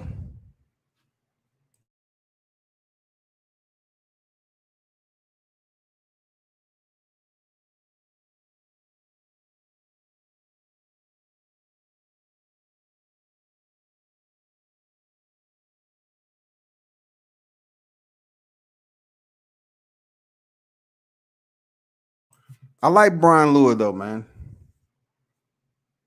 He's a tough cat, man. I like seeing him fight. I don't know a lot about him, but I like seeing him fight. 7-0, 3 knockouts. Come at you saying Elkin threw the fight? I'm saying she underperformed. That's what I'm saying.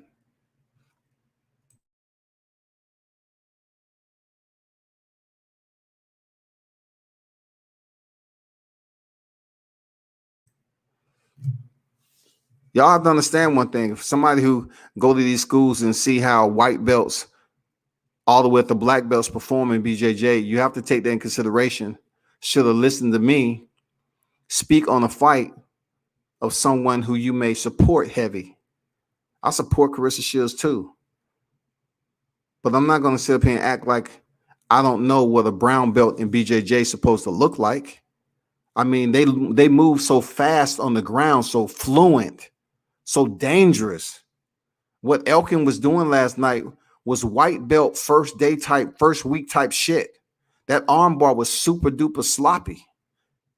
So you have to respect what I'm telling you, or else do your own research so then you can mirror up my words to what you see on YouTube and then come back and say, okay, she could have moved a lot faster. She's competing now. She's competing in BJJ. This is not boxing. We're talking about the moments where she was competing and she had full mount. So you can take it however you say. If you want to say the fight was fixed, I say she underperformed the beautified a little bit. Elkin underperformed to move around in that fight. They was the main event, people. Just like Floyd moved around with Conor McGregor and then he finished the fight. This was a little bit different because Floyd was carrying Conor McGregor and finished the fight. Elkin wasn't there to win the fight. She was there to move around, carry Carissa Shields, and then the finish is how the finish is. Y'all got to do your research, man. Just do your research, bro. Just do your research. Elkin's a mediocre grappler. That is why. Not at all. She's not a mediocre grappler. She's a brown belt. Do you know who her professor is? Do your research and find out who her professor is. It might blow your mind a little bit. Find out who her professor is and then come back to me. Drop that inquiry into a search engine and find out how a brown belt can be mediocre against someone who's absolutely a novice at mixed martial arts, period. You're not even making any sense. Not even making any sense at all, man. That makes no sense at all. Now she's a mediocre brown belt against someone who don't know shit about BJJ. We ain't talking about a little knowledge you received from Jackson Wink while you was rolling with the coaches. We're talking about experience in the ring, in the cage. I mean, in the cage in the fight. Come on, man. Stop it. Tony Boswell in the building. Salute to you, my brother. Much respect at WCS in chat. Stop there and show support and hit the like button. I appreciate you, my brother. Hope all is well with you at the workforce out there getting it in, man. Appreciate your support.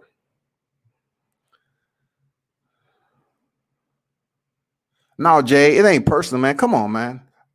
Come on. Look, Jay, listen, bro. You are more than welcome to get on the panel. I hear you on other panels. You're welcome to get on the panel. How many people you don't seen on my panel and I just sit up here and try to dog them out? No. Never, dog. That's why too many people don't jump on the panel because they want controversy. But I'm here, if you can educate me on some shit, do it. I'm not going to sit up here and goddamn spin off obscenities and argue and all this other shit. No, let's talk this damn combat sports. Let's talk. We can have a decent conversation. But motherfuckers don't want to, they don't want peace.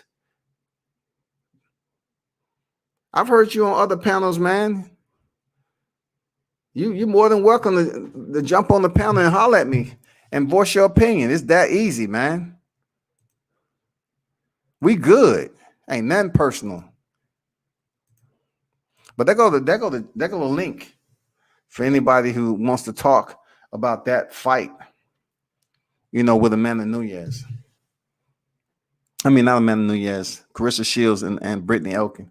Because when it comes down to it, people act like boxers don't have soft touches on their record. Majority of the boxers, when they first start out, are fighters who are debuting, are 0-1, 0-2, 1-1, 1-3. A lot of these fighters weren't planning on making a career out of boxing to win. They were just there to get a check. But in BoxRec, if you have a professional boxing license and somebody fights you, it's a win on their record. It's a win, man. Think about it. It's a win, period.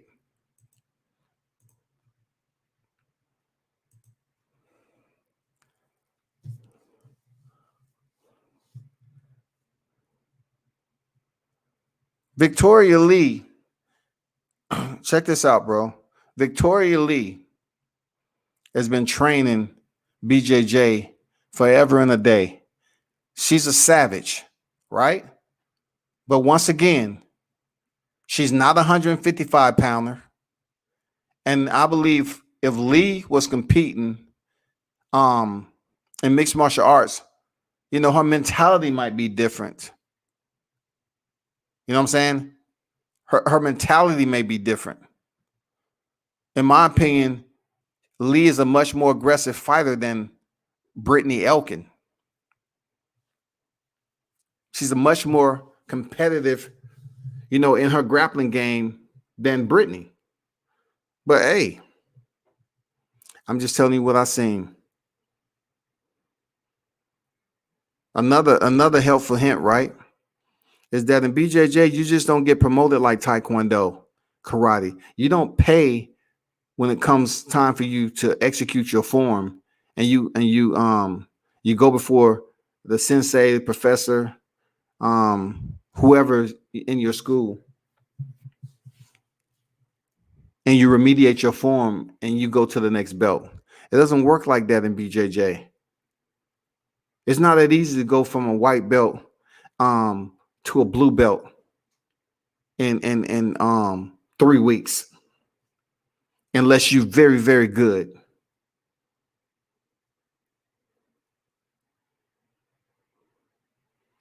You're talking about brown belts, damn near, depending on if you're competing brown belt or you're a training brown belt. It all depends, man. It's so much that goes into it. It all depends, man. Let me see what's going on here. 263. We have Kanazad and Davis. Okay. We have Gonzalez and Lua. These two are banging it out. Missing a lot of shots, though.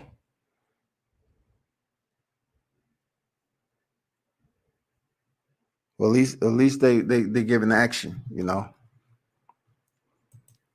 They was boosting the shit up out of Inouye, right? Inouye, the most unbelievable, massive puncher the world has ever known. Naoya, Inouye, aka Monster. I mean, hey,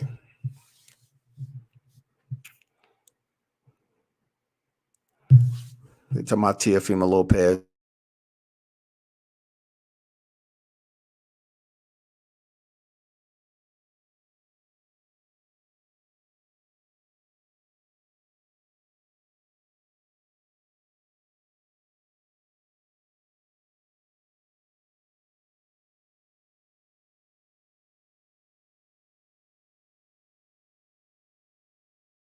So Teofimo Lopez, they talked about his extension, which I mentioned earlier. His extension goes all the way to 2023, and he's due to return back to the ESPN platform in October. So, there's various things that happen with that. Triller was doing what Triller does, paying him that bag, and it kind of forced Top Rank hand.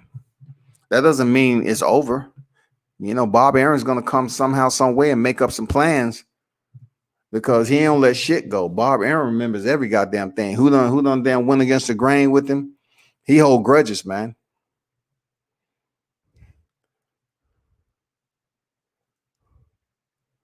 Gonzalez with a nice 1-2 right there on Lua. They're in the third round of a 6-round fight. Both fighters are orthodox. Nice head movement by Gonzalez. Comes in with a 1-2 again. Lua need to move his head a bit more. He's popping the jab out there, a little lazy and flat-footed. Nice right hand by Gonzalez. Overhand right lands. When Lua lands that jab, it's accurate. It's accurate now.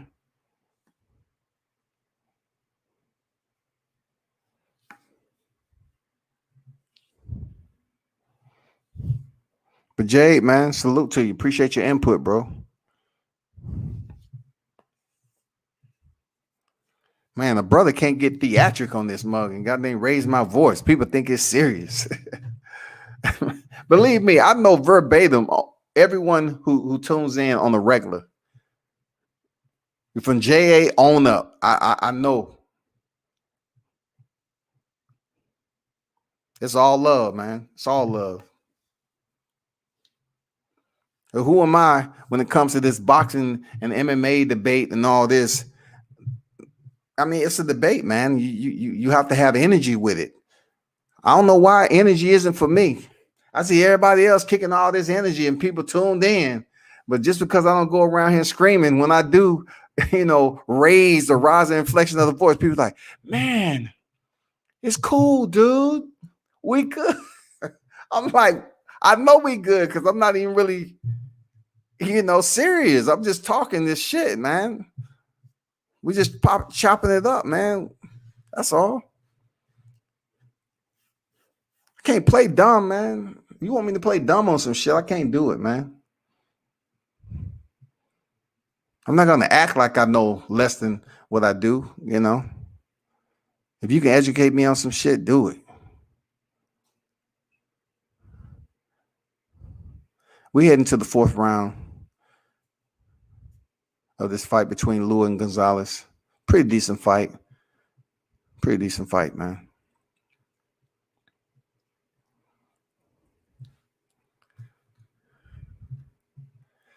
I know it's some more MMA enthusiasts that's in the chat, man. Click the link, man. Let's chop it up.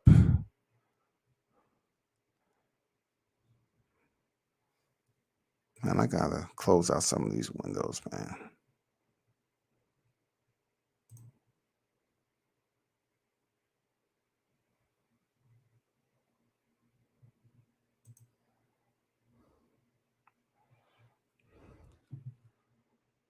They go Jared Anderson and F.A. Jogbe. They're going to be on the heavyweight card next month. So F.A. I don't know what F.A. F.A. looking big right there, boy. I'm looking forward to seeing both of those cats fight in person for the first time. You know what I'm saying? I'm looking forward to both of them. Gonzalez comes in, letting his hands go, man. Landing some nice, working behind the jab. Staying disciplined.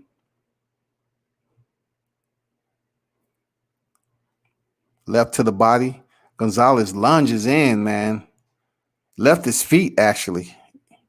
Lua makes him pay for it, man. 1-2 to the body. Good exchange from both fighters. Solid jab by Lua, doubling up. Gonzalez comes back, man. Nice action on the inside by Lua. 4-punch combination lands. Nice. Lua sticks him. He might have hurt him. He might have hurt Gonzalez. No, just a little bit off balance. These guys are exchanging.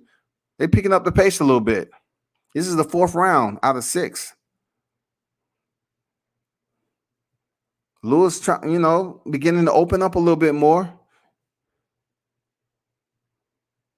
Showing good footwork. Both of these guys are excelling in counter shots, man.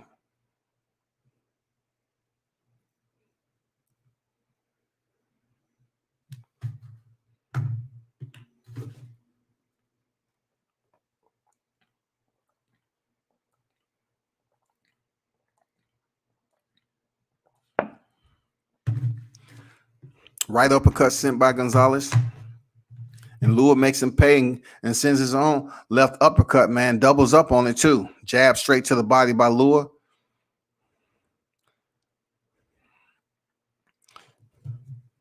Lua taps him on the face during the break. Kenny say, Lua's really opening up, man, letting his hands fly. Something turned on a switch. He said, okay. From the back end of the 3rd round to the 4th, he's been shining. Good fight. A little bit slow in the beginning, but it's picked up. It's picked up in the 3rd round. Now we're in the 4th.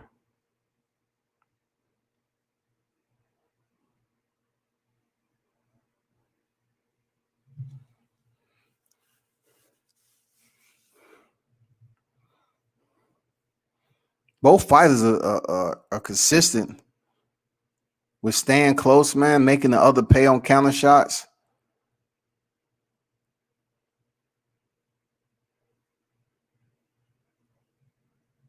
Oh, man, Lua is very accurate with some hard shots on Gonzalez.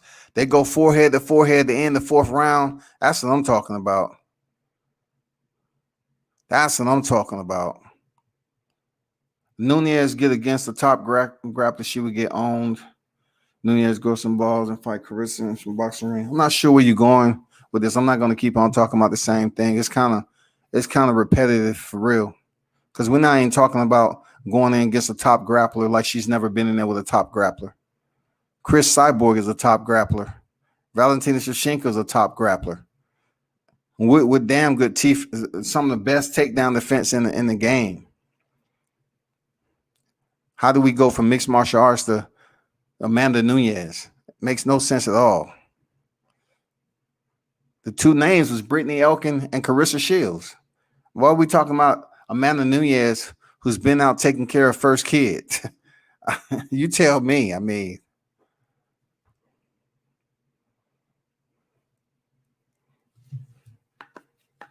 she's been in there against a judoka Olympian in Ronda Rousey and beat the brakes off of her. She's been in there with Chris Cyborg, beat the brakes off of her that night. Who's a top grappler?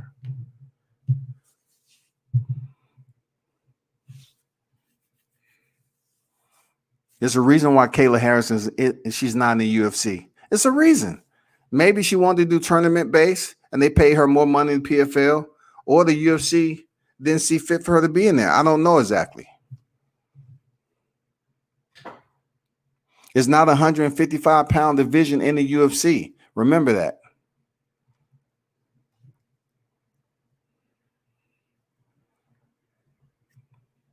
This is a damn good fight between Gonzalez and Lua. Gonzalez comes back, lands his own combination, jab, jab.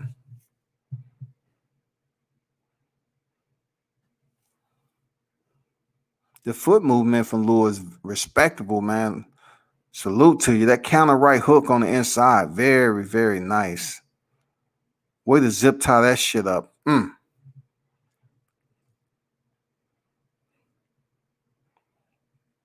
Come on, Kenny. Let him fight, man.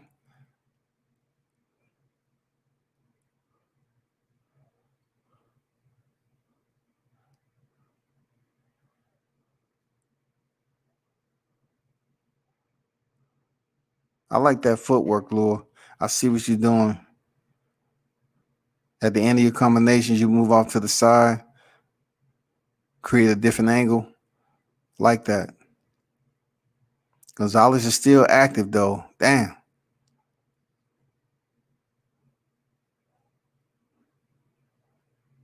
No defense by Gonzalez. I wonder, is that going to lead to him? He's on the canvas, though, but Lewis shouldn't have pushed him. Lewis' left eye is pretty swollen because these guys are negating defense. You know, they're not putting forth, defense enough to the point where, they're not wearing the fight. But both of them are scrapping it out right now. But the left eye of Lewis closing. It's turned into a rough fight. We're in the 5th round out of 6, so I don't think the eye be an issue. Look at that right hand by Lure.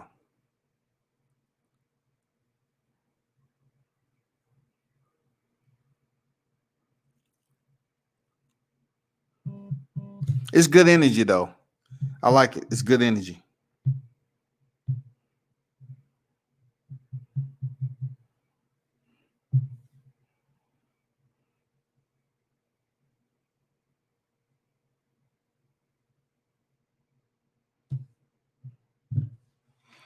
I guess Xander is up next.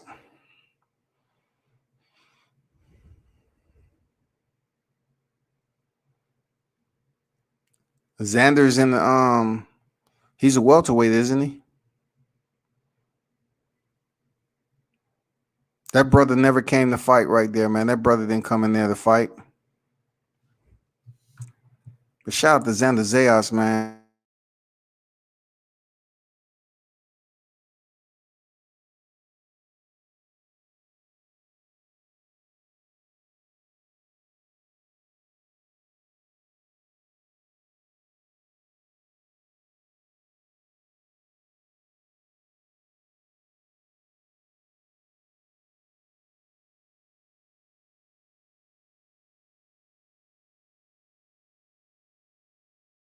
Xander Zayas representing Puerto Rican boxers all over. 8-6 knockouts, man. 4 KOs in his last 5 fights. He has a pretty solid backing. I hope that continues to grow with him, man. He's going in there putting on a show.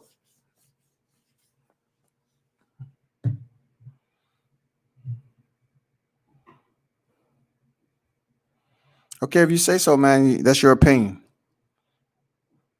That's your opinion. It's not really like the fact of your opinion being absolutely wrong. If that's what you've seen and her fighting Nunez, okay.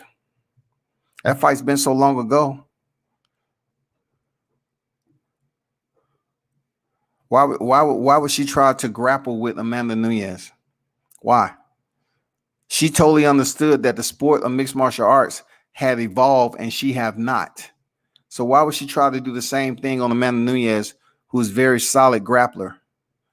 Amanda Nunez is a better grappler than Ronda Rousey.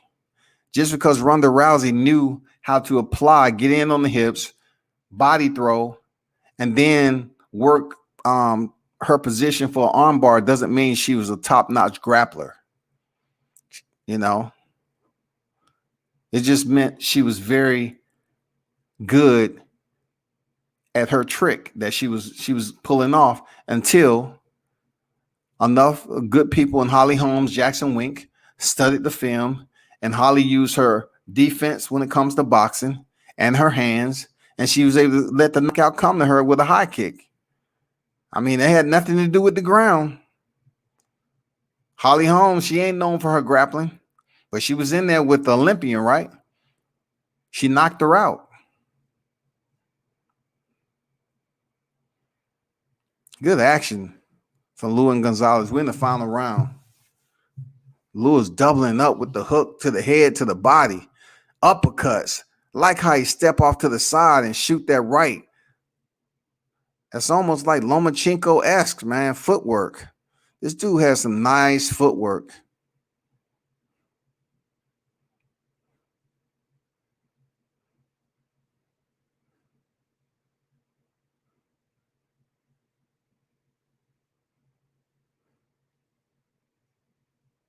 Gonzalez trying to come back. Look at the footwork of Lua. Moving around, cutting angles. I mean, pretty work. That's like a 6-punch combination he just landed on Gonzalez before Gonzalez wanted to step back and reset. And then he comes right back forward, head down, swinging for the fences. It's a good fight, man. Good action. Good fight. Lua got this. Lua won this fight, no doubt. No doubt in my mind he won this fight. I'm chilling, fam. Not jumping on no panel tonight. But I see what you're saying. Man, you don't have to jump on the panel and say too much of anything. It's just you can state your case, and that's that, man. I mean, bro, you know you've been around long enough. I treat grown ass men like grown men. It ain't no disrespect.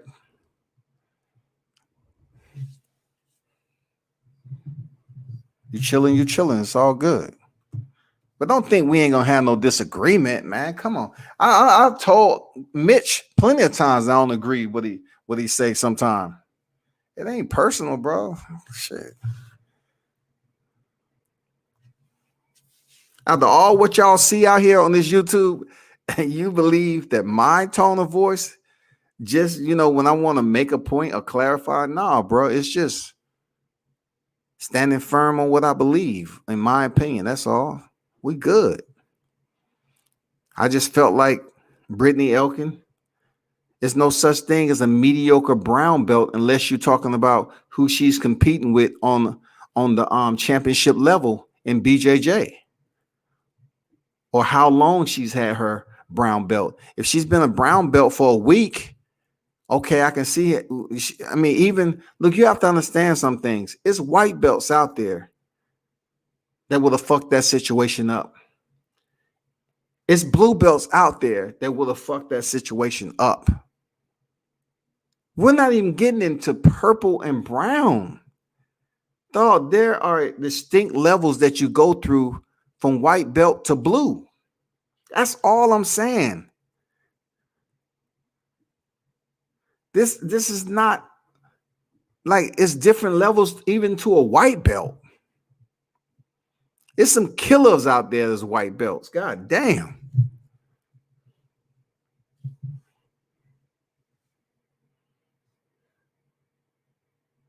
Yeah, we definitely good, man.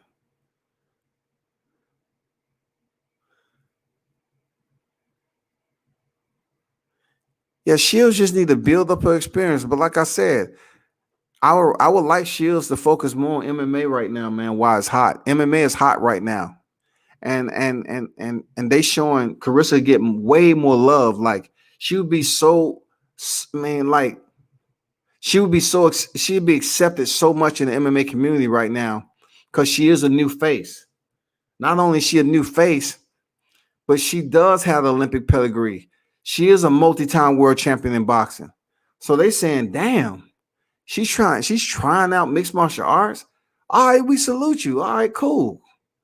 That's a big name over here.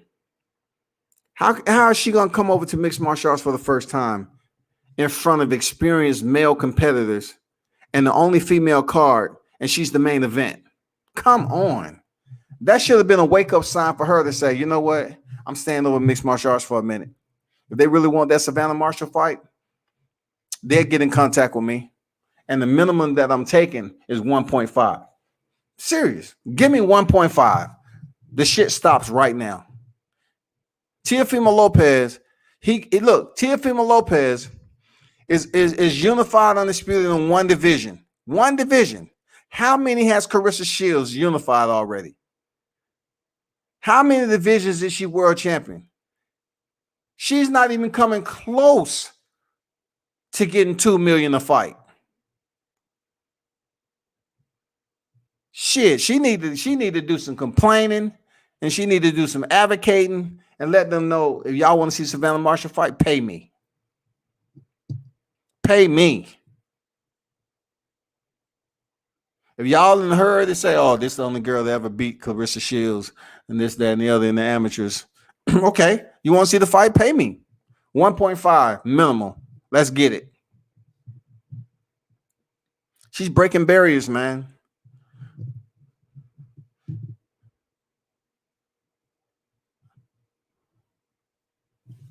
Let me see what's going on over here on the UFC card. So we have, okay, he's back. All right.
I like Xander Zayas' energy, man.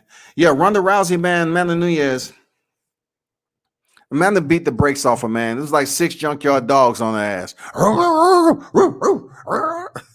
Got them tearing her ass up, man. I'm okay. They about to face off. I gotta cover this fight right. Zayas, let me see if he's gonna have an early stop. His opponent, you know, we'll see what he has. You know, he's intimidated by the Puerto Rican rising star. We'll see what's going on right here. Because Zayas don't come in there.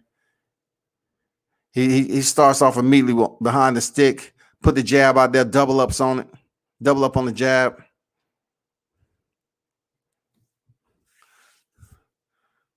Fryer's landed right up top.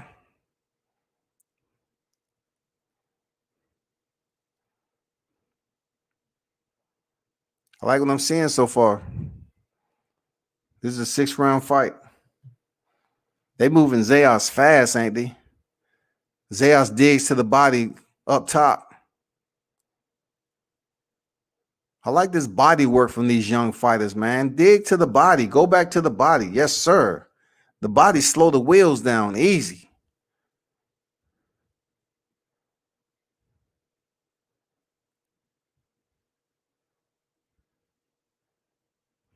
Xander behind the jab.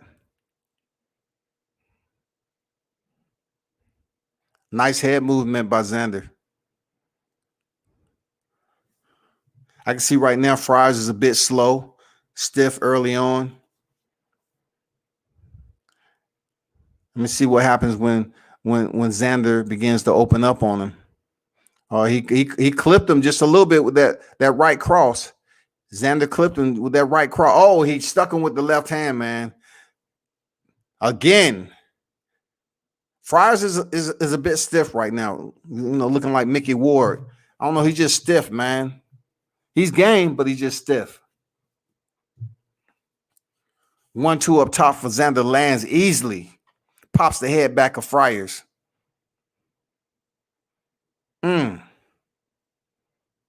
Body head.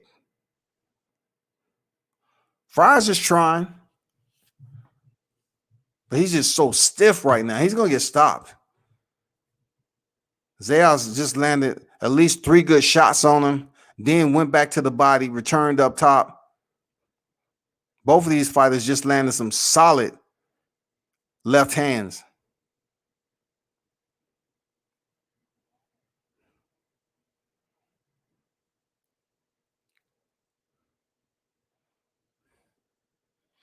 "35 seconds remaining in the first round.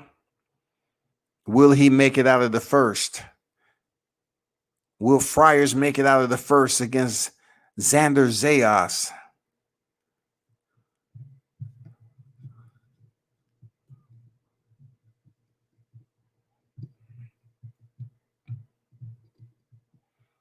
Nice stiff jab by Zayas up top. I like the body head work, man. Body head work. I like it.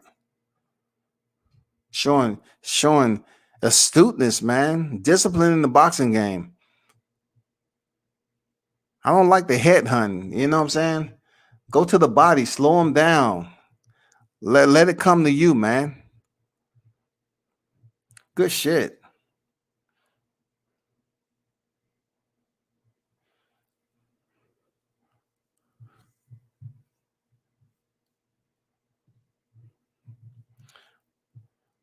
Rousey was overrated for sure, but that was the UFC promotion hype train. She was armbarring the shit out of those girls at first until the competition caught up. Absolutely. And also, you have to understand what Ronda Rousey was able to do. She was the pioneer of the UFC women's division, because Dana White said he was never going to have women fighting in mixed martial arts. So somehow Ronda Rousey changed his mind. However, that went down over candlelight. And he chose to open up the first division of the women's mixed martial arts in the UFC, and it was 135 pounds. And my girl Liz Kamuch, fellow Marine, she was a part of that first fight with Ronda Rousey. Had her in a standing rear naked choke. And Ronda was able to get out of it. That just goes to show you her game was not that well polished in her first fight with Liz Kamuch. Back to the fight. Second round, Zayas versus Friars. Friars is showing his mettle. You know what I'm saying? He's not the most elusive fighter, but he just caught that jab coming in. Oh man, Zayas just keep his head up and you know, keep that visual on Friars. He'll be able to land a little bit in those tough exchanges. But he's trying to exchange on the inside and get a knockout. Good fight so far, though. Look how wide Friars swing. He's game, though. He's absolutely game.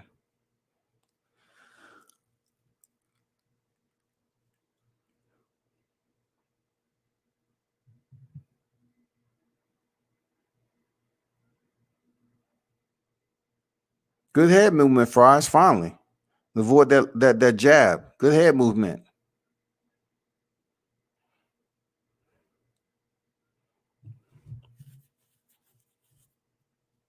And one thing to know about Xander, you know, he's not really trying to just dive in there for a knockout.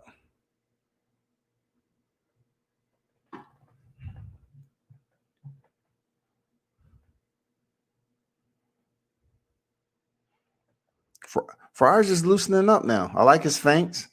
He's still slow as shit. And he's stiff. I don't know if he had an injury in his neck, but man, he's stiff up top. It looked like he's been a wrestler or something in his lifetime.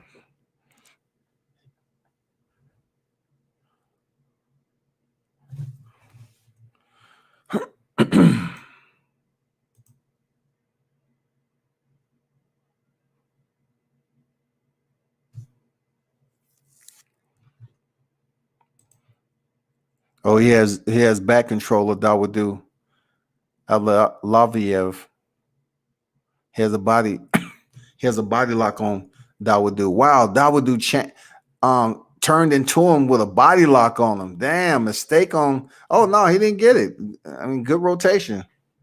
Good rotation. I thought for sure he was able to turn into him and improve his position. It's a good fight. It's two good fights going on, man. Top rank and UFC 263 prelims. Good fight. There goes the man Jose Pedraza, 28-3, 13 knockouts, former 2-division world champion. I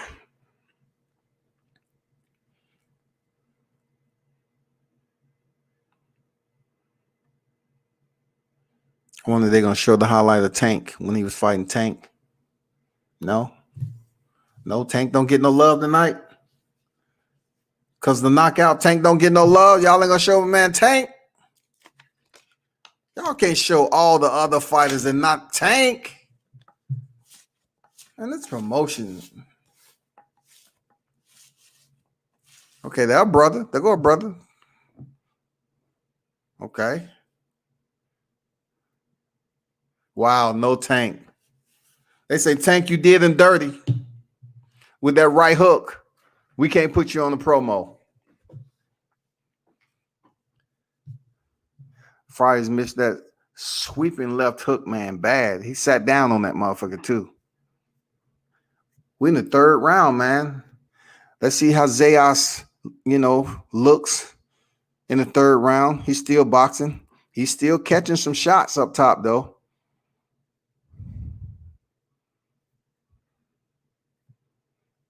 Nice 1-2 on the way in by Zayas.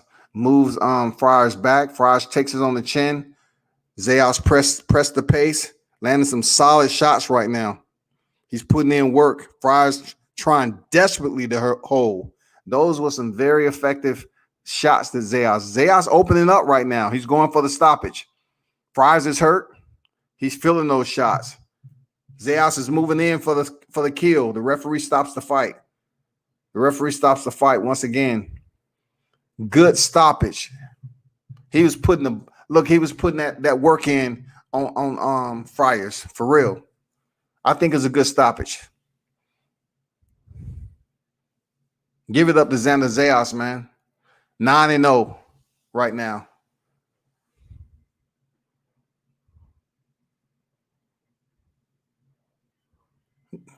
Good fight. I know Fryers was like, man, ref, what are you doing? I could have kept going. What are you doing? But he was taking some shots, man. And, I'll say good stoppage, but then he didn't even give him one count. He didn't even give him one count, though. He never hit the ground. He didn't give him one count. All the black fighters out there, man, you need to start grabbing hold of them African flags, that red, green, and black, and bringing that motherfucker in the ring so we can start representing something. For real. We see the Mexican flag, the Puerto Rican flag, the Russian flag, Chinese flag. Shit. We don't bring nothing in there. We don't even bring the U.S. flag in there. Somebody see you bring a U.S. flag. Man, what you doing, man? You selling out, man. And don't do that shit, man. Next, you be trying to wear a MAGA hat, man. For real. Good fight by Zayas, man.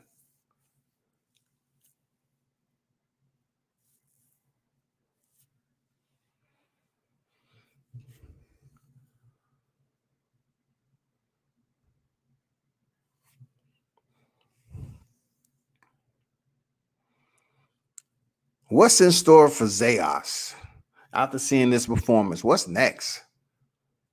How long will it go, man? He's showing crazy potential to go a long ways, man. Very, very good discipline.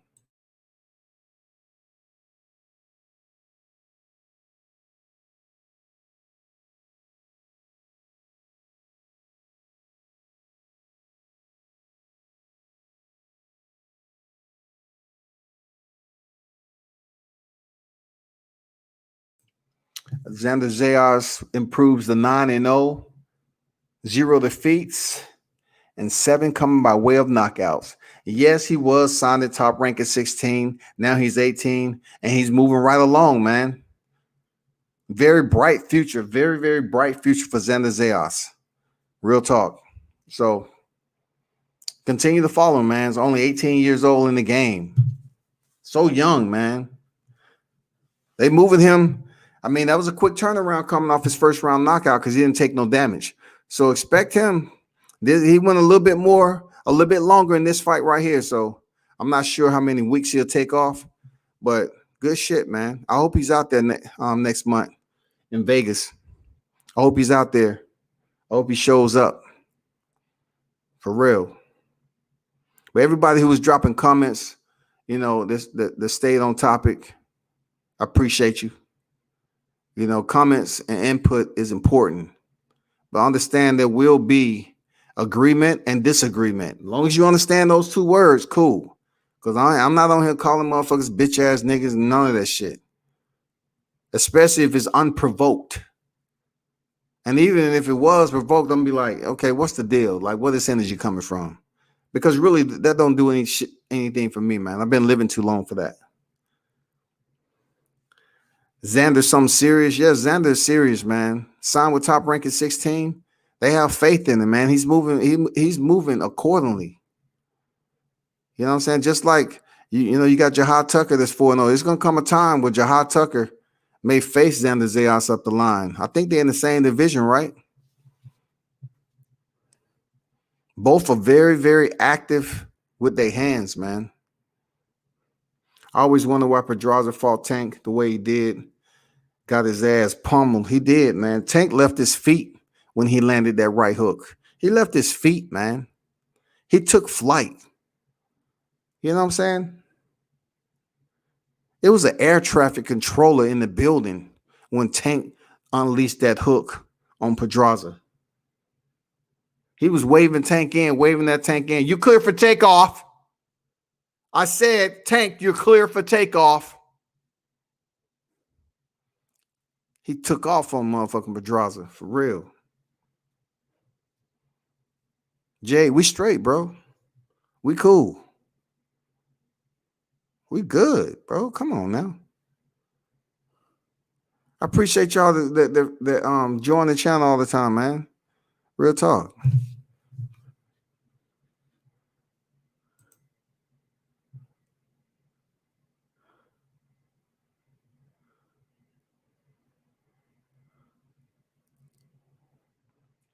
UFC 263 on deck, man. I don't know. I don't know. I like my boy Nate Diaz, man. I'm a fan of Nate Diaz for sure. The Stockton OG. I'm a fan, but I know Leon Edwards gonna beat the brakes off Nate Diaz, man. Serious. Nate might get stopped today, man. There's not many times he does get stopped, but when I say stopped, he might get stopped for referee stoppage. I'm just saying, it might happen. It might happen. Leon Edwards is an up-and-coming, rising name in MMA, and he can fight. He's just going through his Kamaru Usman phase where he's a bit boring, and people are not tuning in to him. You know, he's like Daniel Dubois right now. People know who he is and understand he has pretty decent skills, but he needs to make a name for himself. And MMA, that's called performing. You know, you got to go in there and excite the crowd, man.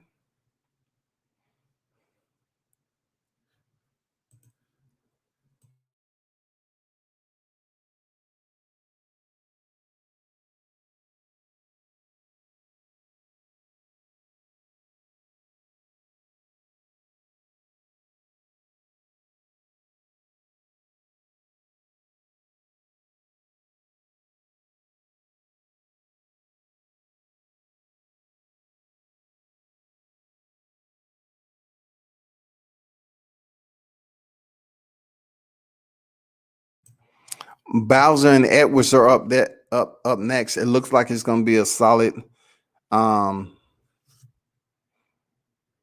clash between these two.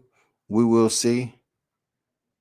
Looks, you can't go off looks when it comes to boxing because people can walk in that motherfucker and they can look the part, but when the fight starts, you get a whole different type of energy.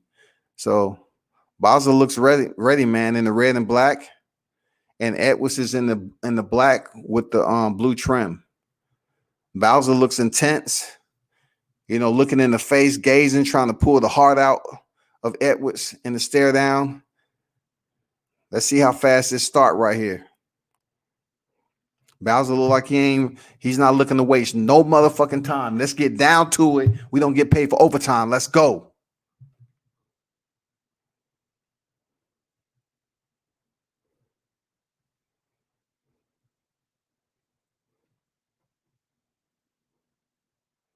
Bauza comes out, southpaw stance.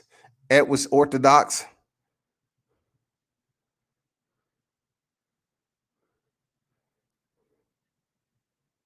He cracks Edwards up top already with that straight left. Edwards come back. Slightly lands that right hand.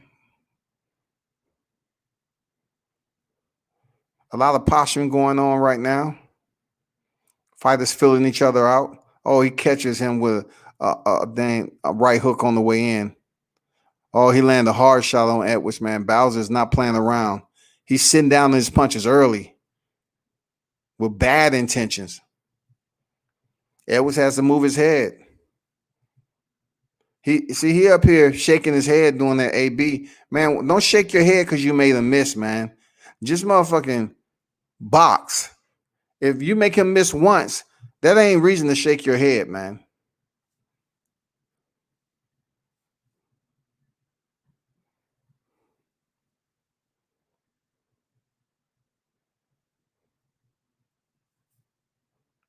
Top Rank just got endless supply of Puerto Ricans. Yes, sir. You ain't never lied, man.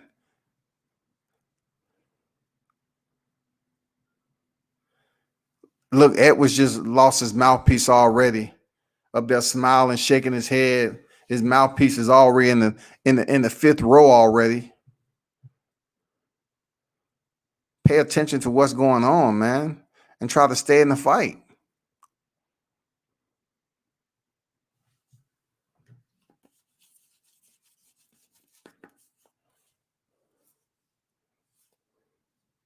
Good action so far. Edward keeps throwing that right hand without setting it up with a jab. He's going to get caught with a counter. He didn't even have his mouthpiece. Oh, shit. I think he started the fight. He didn't even have his mouthpiece in. Wow. He's trying to walk up out of there with a dental plan when he get back. Damn. Oh, I think he hurt Edwards. Edwards stumbled a little bit, but Edwards showing some. He might be hurt now. Bauza's loading up on the shots, man. Wobbly legs by Edwards. Wobbly legs. Landing some hard shots.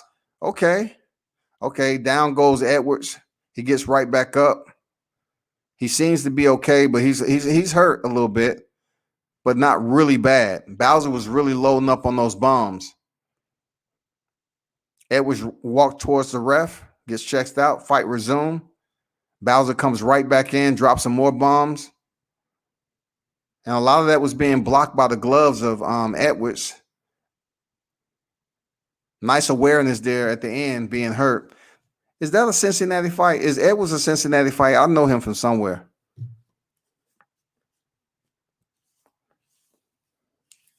Is he a Cincinnati? Somebody tell me in the chat. Is Edwards from? Did they say he was from Cincinnati? I know I seen that dude from somewhere, man. I seen him from somewhere, for real.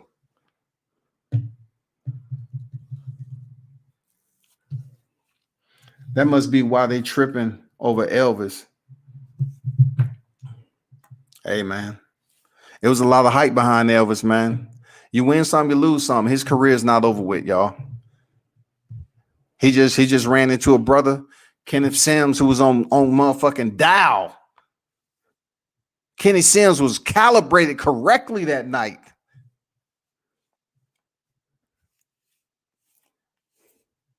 You couldn't tell him nothing. You know how you get that wheel alignment? Shit. Bauza knocks him down again. He gets right back up. Edwards get back up, starts shaking his legs out. You know, the referee give him the count. That's the second knockdown. We only in the second round. One in the first, and then the first in his second frame. Let's see how he handled it.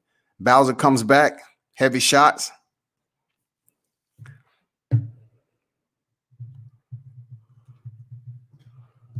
Another knockdown. Referee stops the fight.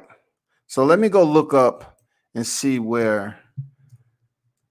I'm trying to see where this guy is from. I think I've seen him before. Let me see if I'm right, though. Let me see if I'm right. Where you from, Edwards? Where you from? He's from Houston. I thought he was from Cincy. But he's from Houston, though. He was fighting like a Cincy fighter a little bit, man. I take that back. He wasn't. Them Cincy dudes be a lot more thorough than that. But I thought I seen him before somewhere. But that's a stoppage. That is absolutely a stoppage.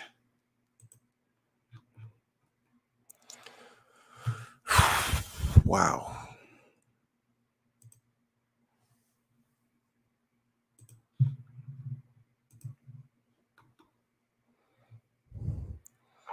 So next, we have pretty much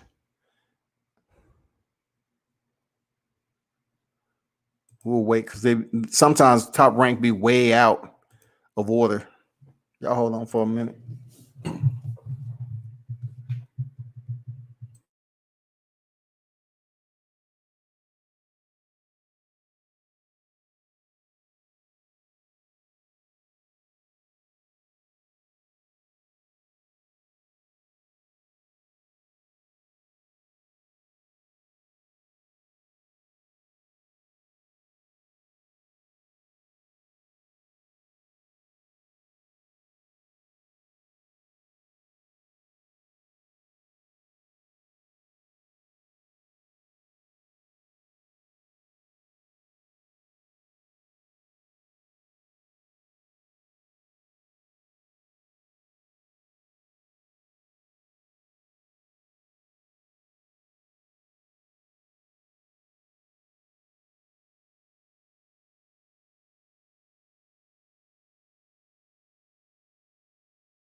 What are we looking at in the UFC? Murphy versus Calderwood. Okay.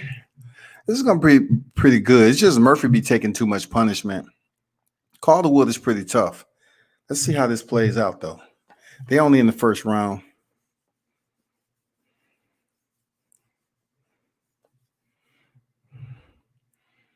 Murphy is taking, like in some of her fights, she's been in them Nate Diaz wars, so she look a little bit older than what she actually is, but she's tough, man. But she's just gonna have to, find out a way to protect herself a bit better in her fight. She's pressing Calderwood up against the cage right now.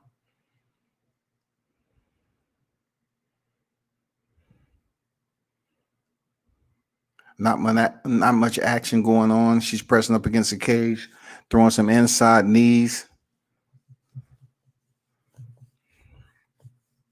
Herb Dean, looking. Calderwood on the break, lands a soft high kick up top. We're getting closer and closer to Shakur Stevenson and Jeremiah Nakathila. Let's see what he's talking about. I call Shakur Stevenson the boxing emperor. So if you ever hear it somewhere else, they know they bid it from me. They'll sit up here. Everybody loves saying, I was the first to say this. I was the first to say that. There's no trophy for it.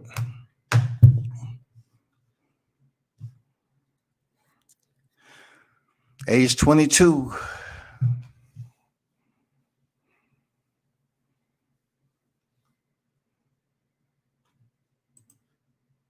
I believe Warren has the physical advantage and strength.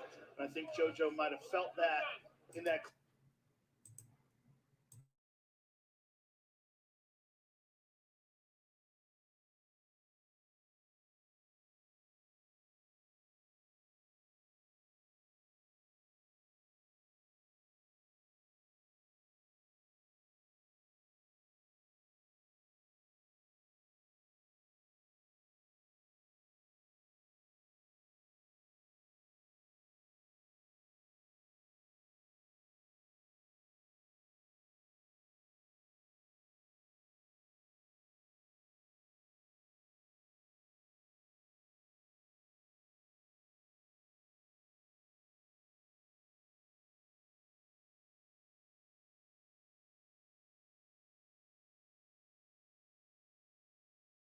They talking about how Joette Gonzalez landed 4 jabs in the entire fight.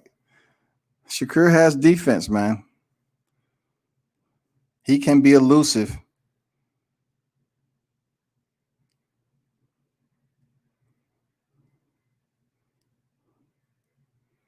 He can be elusive with his offense, man. Being defensively savvy while you're offensively aggressive. He can do it. I'm wondering when they're going to start. They go Terrence Bud Crawford. They always in the same camp.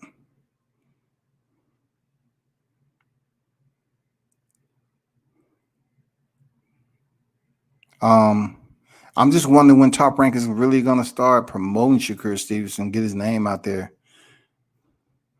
Like I said before, T.O. is just in a single division, and his promos went up through the roof just off unifying the titles. It went through the roof. It's good to see Bud Crawford out there again. You know what I'm saying? Always. Shout out to Bud Crawford, the best welterweight in the business.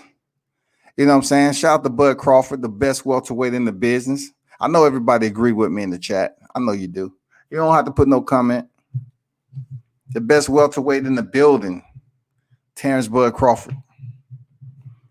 3 division, formerly undisputed. Come on. And stands atop the pound for pound list. Let's not forget. He is in front of Errol Spence Jr.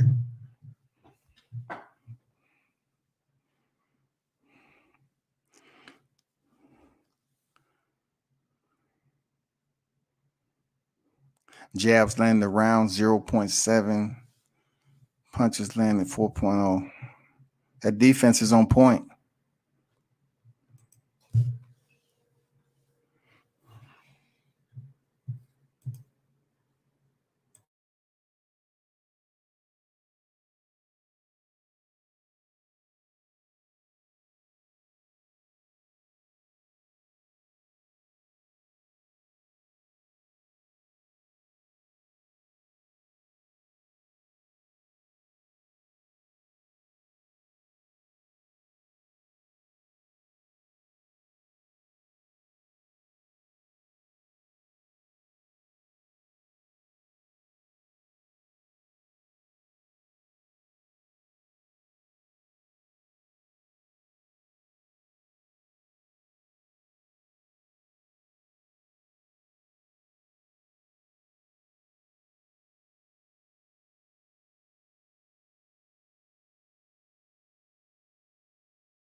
Did they switch up the order, or just because the fight ended early, they taking time for promo?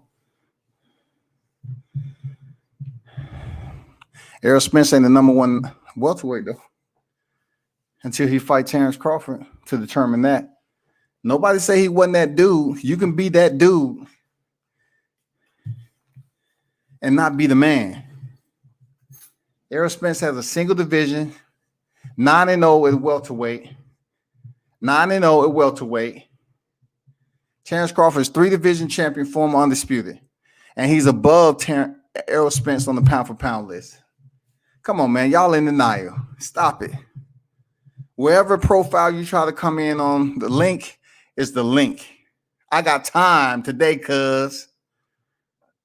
I got time today, cuz. When you approach me the first time on some disrespectful shit, you know, I didn't have time and I was doing what I do, but today I got time, cuz. Timothy Bradley said Crawford stopped Spence. You know, Mitch, with that statement right there, you would not get any type of cosign from me when it comes to Timothy Bradley saying what he's saying. He's been saying some outlandish type of comments sometimes, and they sticking with him. So that's across the board. You know, we saw Andre Ward's scorecard, Timothy Bradley, you know, saying what he's saying. Then Sean Porter. I mean, these dudes are on some other shit right now. But I think it'll be a very good fight. There's no way I can sit up here and say, well, I'm totally confident that Terrence Crawford gonna stop Errol Spence. I just can't sit up here and say that.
Let's see what this, I like the hat to the side.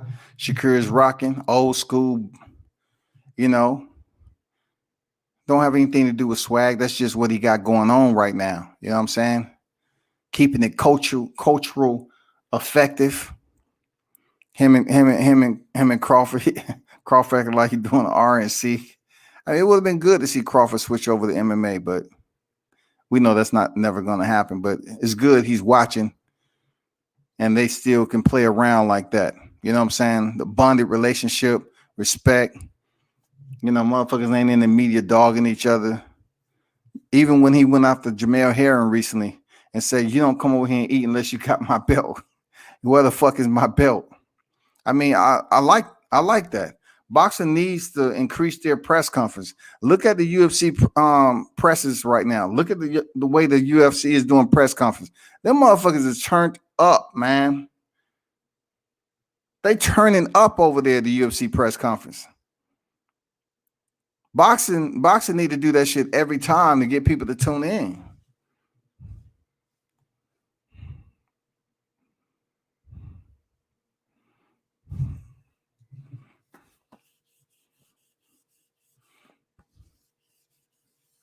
Terrence Crawford ain't the one you want to lock up on like that.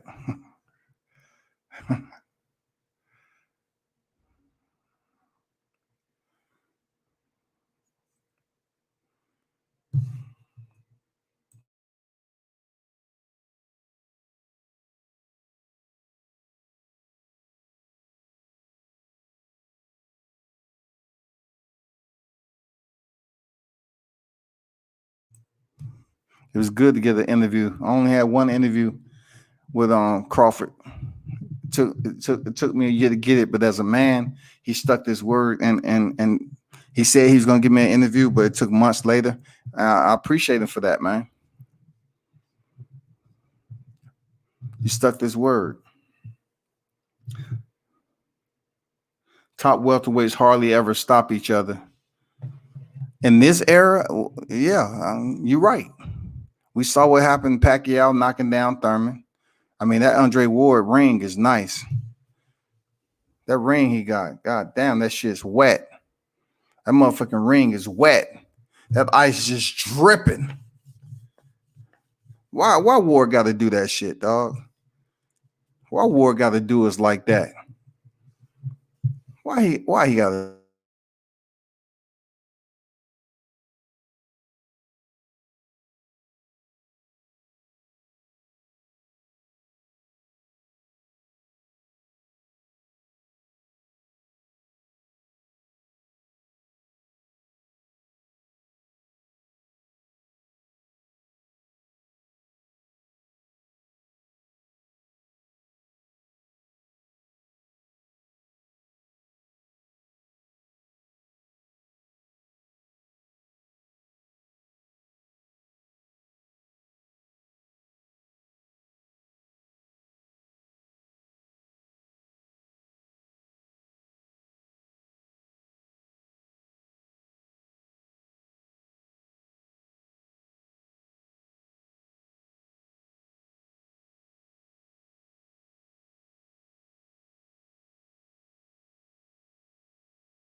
Andre Ward, first ballot Hall of Famer.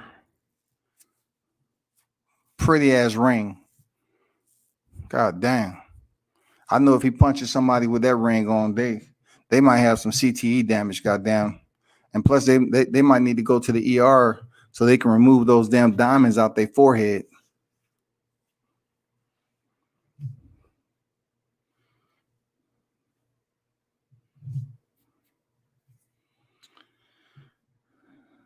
Manager Barbarian admitted he was the one that held up the fight. Yeah, that's PR. That's public record. Absolutely. You're right. He did say that. I don't put too much emphasis in it. Let me see what Shakur has to talk about right now.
You know, Shakur Stevenson keep it short, quick, and simple. You know, nothing too flamboyant. He didn't really bring up the massacre. That seems to be his moniker right now. To my, you know, he said Jamel Herring's going to get massacred. He said his last opponent is going to get massacred. I mean, he's saying he's not going to be the one to get upset. So, you know, keep on winning and proving people wrong. 15-08 knockouts. Nakathila has much more experience. So we look for a good fight tonight. Nakathila is a police officer in this country. You know what I'm saying?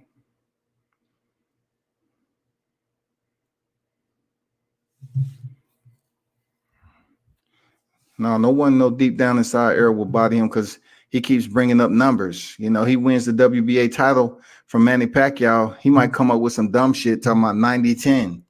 You know what I'm saying? Lead numbers out of it. If you really want to make the fight, make the fight. Stop coming up every now and then talking about numbers. You know, 60-40, nah. 70-30, nah. 80-20, nah. 90-10. Oh, yeah, that's good right there. The fight ain't gonna happen. We'll never see Crawford and Spence. You know, if it goes down like that. Timothy Bradley doesn't believe what he say. Look at him when he talk. I had to give Timothy Bradley his flowers for being a tough ass fighter. You know, we always look back at the fight he had, not only with Pacquiao, but Provodnikov, where they was going life and motherfucking death and landing punches on one another. I mean, it was an amazing fight, but I think Tim Bradley learned a lot from that shit that it's not smart. Provodnikov, I used to see him fight, and I'm saying this dude is not going to have a long life. Who taught him? Like Provodnikov's style is, in my opinion, worse than the Mexican style. Like this dude would not move his head for nothing. He would take punishment. Damn. Hey. Bob Arum should retire. Retire from what? I mean,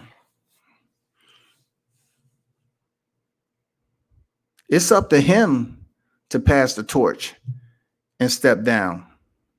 But I don't think Bob wants to step down. You know, he's out of the limelight. It's no more Bob Arum. They're talking about somebody else now. When is he going to get to that point? When are we going to see him make that decision? That's yet to be known. Real talk.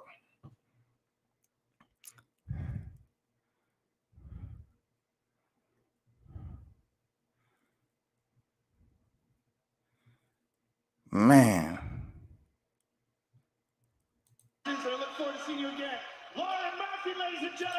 Murphy won, boy. She looks. Whew.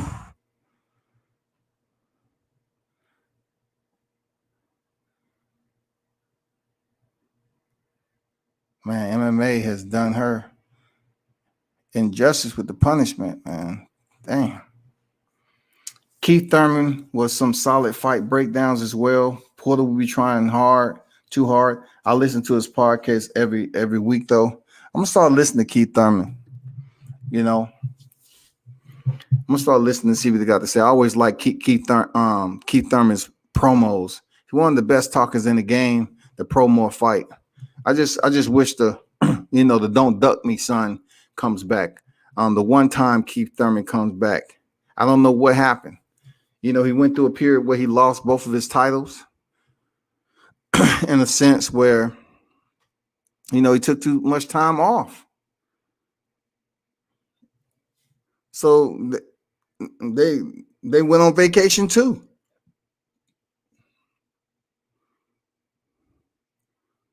I'm not sure what type of breakdown was it really a more serious injury than we initially thought with Thurman or what? Well, I just couldn't understand why he took as much time off as he did and then say he had 2 injuries. You know, I mean, that was a former unified champion. That was Keith one-time Thurman right there. Come on, man. The dude with the ponytail, dog. That was Ponytail Thurman.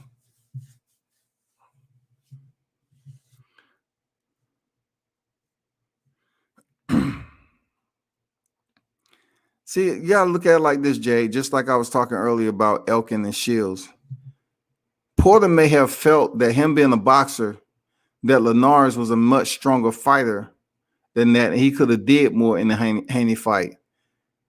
People's mindset, when they look at certain things and they understand how certain individuals are, they take it upon themselves to give that prediction and say, okay, this fighter should do this at this given time because I may know he may have a little closer relationship, of course, with the sport of boxing, but with the fighters that's competing in the sport.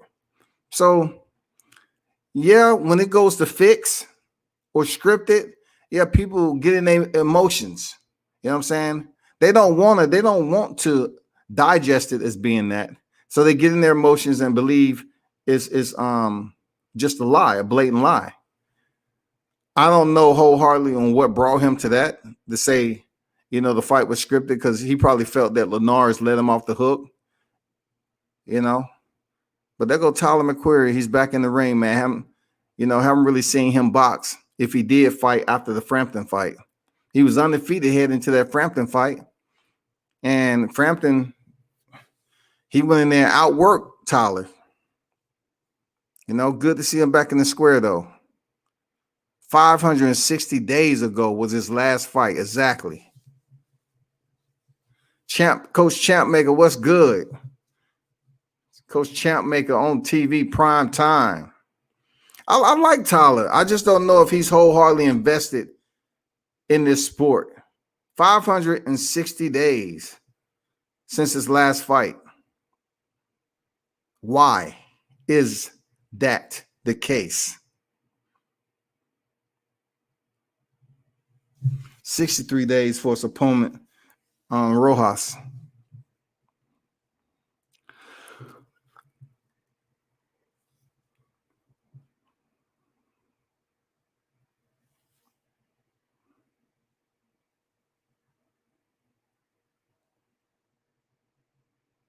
Blueprint says, salute T.O. versus Loma 2, ESPN PPV in October. I'm looking forward to the fight. If that is indeed, they're going to make it official sometime or another. But Bob Arum is getting that get back on T.O. You know, I'll restructure your deal, but I'm telling you, you have to give me back what you took from me, and I'm going to get it with Vasil Lomachenko. That's going to be your next fight, and that's no discussion. I restructured your deal, and I want you to shut up. You understand me? Tyler comes out with the long jab. Looking very good to start off this fight. 6-round fight. Oh, nice right hand lands for Rojas on the inside. Forces Tyler to clinch just briefly. Tyler has a good style, you know. He has a really good style to watch in boxing.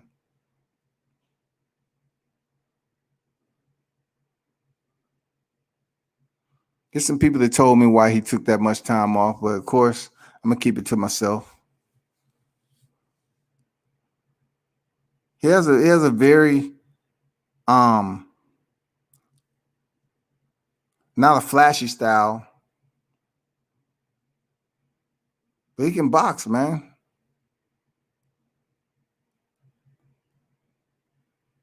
Let me see who's next over here. Is the prelims over with? I think the prelims, we'll see. They should be starting up by 10, so they should have one more fight on the prelims before the PPV.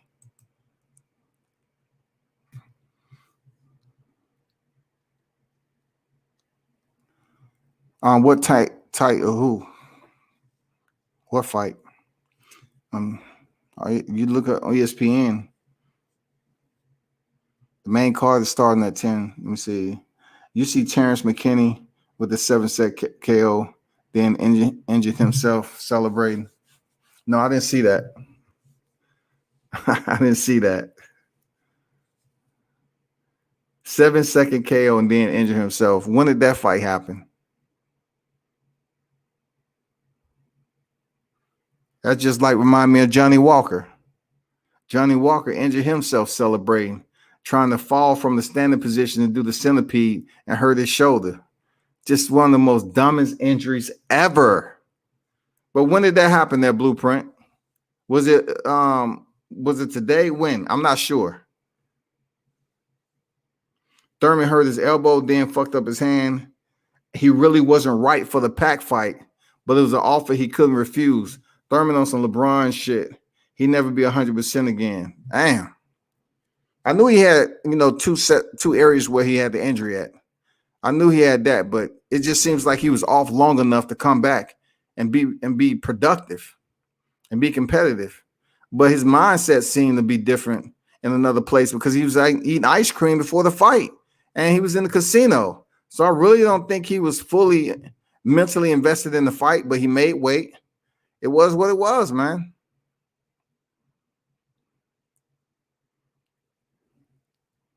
It was what it was.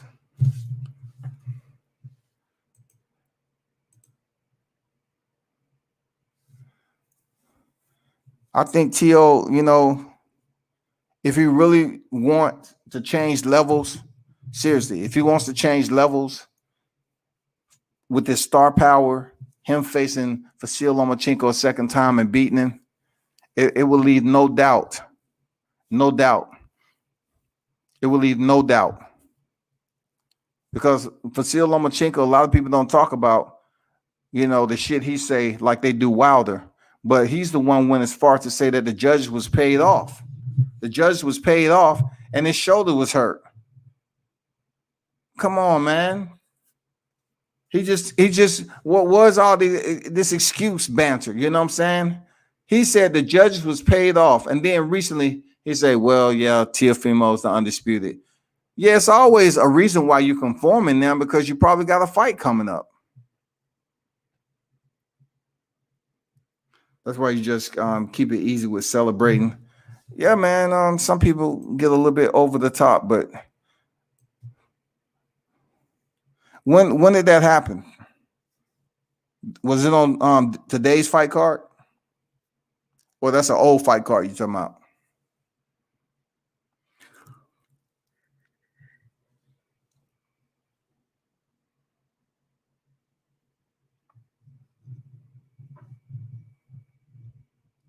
I think after Shakur fight, I got to go take care of some business. Real talk. Tyler McCreary, man, is getting counted like it's cool. Then Rojas keeping the jab in his face.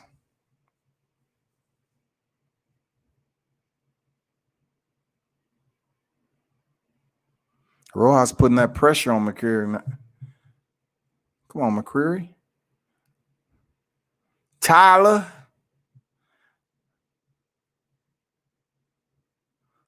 Tyler reminds me of Maurice Hooker when he fights. They have their good moments. They fight tall, but when they break down, you just know it. I don't know. This is a good fight, though. Both of them exchanging. It's a good fight. Stiff jab by Tyler. Oh, he missed with that sloppy uppercut. He stepped in with an uppercut, missed badly. Way outside range. I think Tio wouldn't have no problem rematching Loma because the paycheck is going to be nice. And he truly believes he can probably get it done again. Shout out July 24th. Shout out to the Bronze Bomber Nation. You see the logo. The press conference is next week, y'all. We get to see Tyson Fury and Deontay Wilder meet for the first time. Come on, man. Come on. Don't make me go pull up a skip mark motherfucking thumbnail and make this a Deontay Wilder show. Come on, man.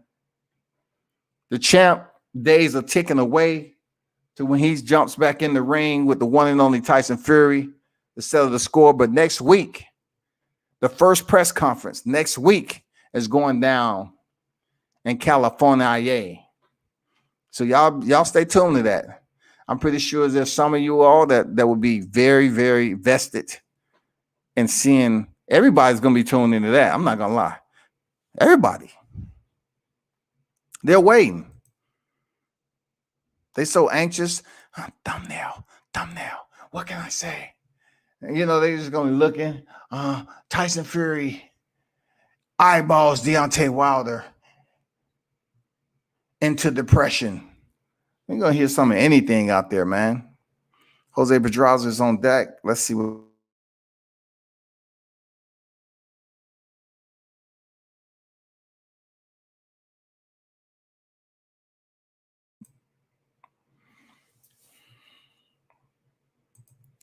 Thurman thought Pac was sweet, thought he was washed. I don't know, man. I don't know. You know, it just seems like Thurman didn't come in there 100% focused that he was going to win, like he wanted to keep his belt.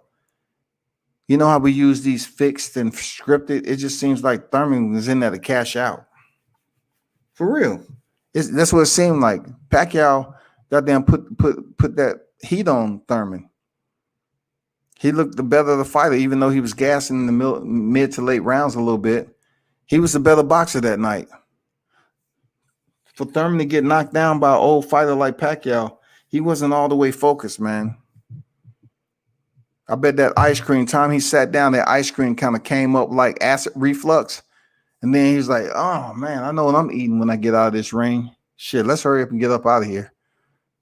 I want to go back to the ice cream parlor. That shit was good.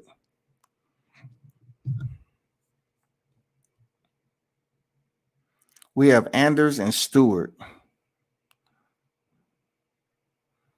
I didn't know Stewart was fighting, but okay.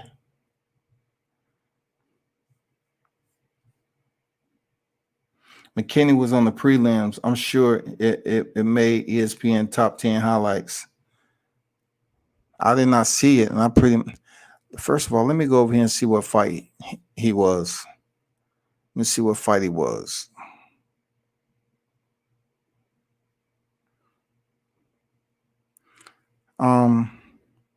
Just like I thought, I did not see McKinney fight tonight. So I'm not sure if they're going to put that on TV. If he injured himself and he wasn't a televised fight, I don't know if they're going to show it. That shoulder shit is irrelevant once you get in there and fight, and the judges weren't paid off. Loma waited 6 rounds to fucking fight and get the fuck out of here, Chinko. I'm just telling you what he said. You know, Chinko said the judges was paid off and his shoulder was fucked up. So therefore, he was basically trying to devalue the win that Teofimo had.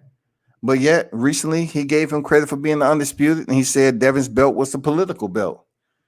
So somehow, some way, he's coming into the game being nice for a reason. And if it's true that him and Tio is going to fight again, I would like to see it. But I was more so looking forward to him and Devin Haney, though. But guess what? It'll be time to ask the questions before the fight, though. I think they have a Zoom call before the fight.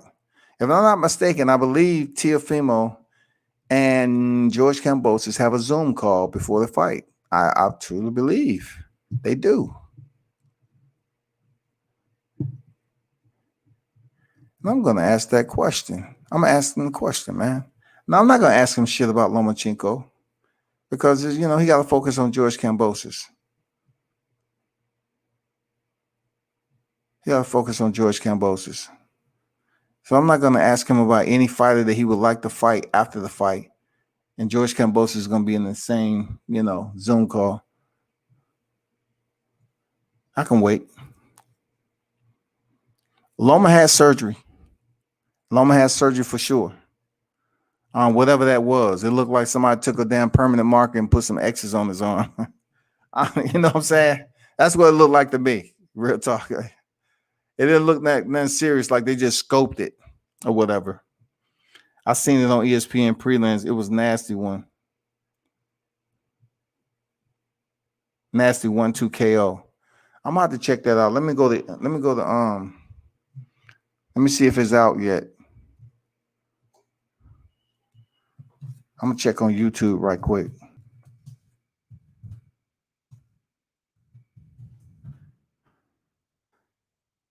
Oh shit, it is on YouTube. Hold on for a second.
That shit was hilarious. Oh my God. He didn't even straddle the cage and jump off in a backflip layout. He got some soft knees, and he just hopped up on the. I think he probably came down and tweaked it just a little bit. But yeah, that was a vicious knockout right there. That was a vicious knockout.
Man, that's the craziest damn injury I've seen in a minute, man. God damn.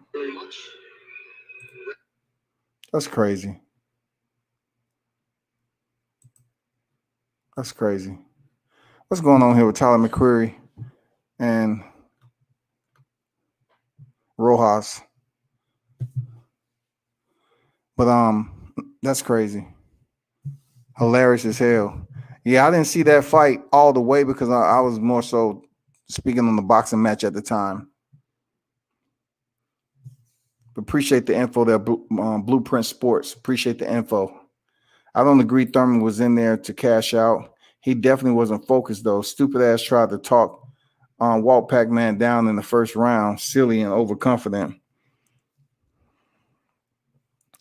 I don't know, man. He just extremely wasn't focused on that night. In the casinos all night. Ice cream. I mean, what else is he there to do? He's not there to win. He knows he's been on the top level. So if he's been there already, damn, have some common sense to go in there and allow your body to be perfect to a point, not with any dairy products on your stomach or stand up late and having lack of rest against an 8th division champion like Manny Pacquiao. Now that's wild. Anybody else has saw the goat trying to climb the cage after she fight? Shit was funny. She was genuinely happy. Yeah, I'm pretty sure she wanted to run up the cage and straddle that motherfucker, but it ain't as easy as it look. You got to put your feet in between that cage and have it be transparent with your climbing. You ain't just climbing that shit like you trying to jump out the backyard of your home like we used to do back in the day. Well, for the ones who in the city like me, we used to just hop over them motherfuckers, one hand on the fence and hop over them. We ain't climbing shit.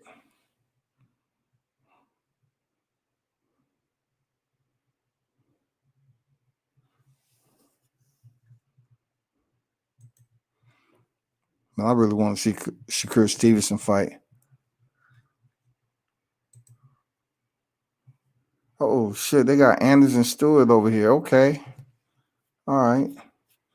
I didn't know that was Anderson. All right.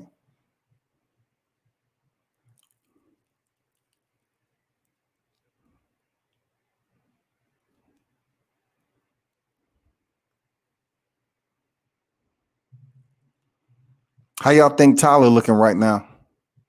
This is 5th round out of 8. Is it typical Tyler? How you think he looking right now? Is he working hard enough to put away some rounds against Rojas? What we looking like? I just want to know what y'all think about Tyler. He looks the part.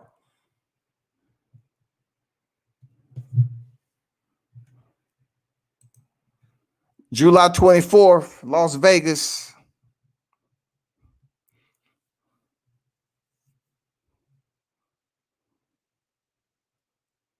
The thriller in the Las Vegas villa.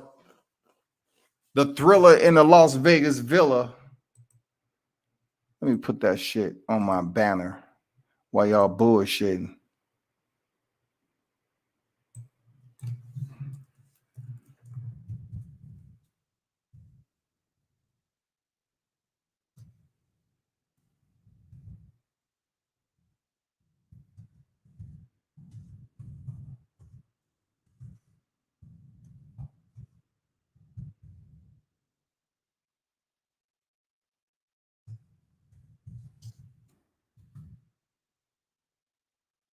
July 24th.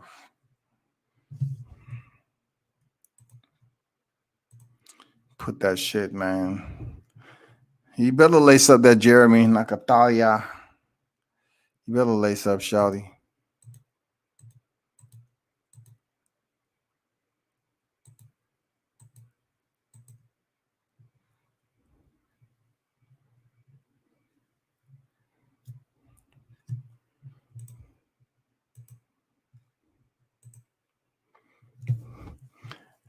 That thumbnail you see of Shakur Stevenson, of course, that's his last opponent that he's punching.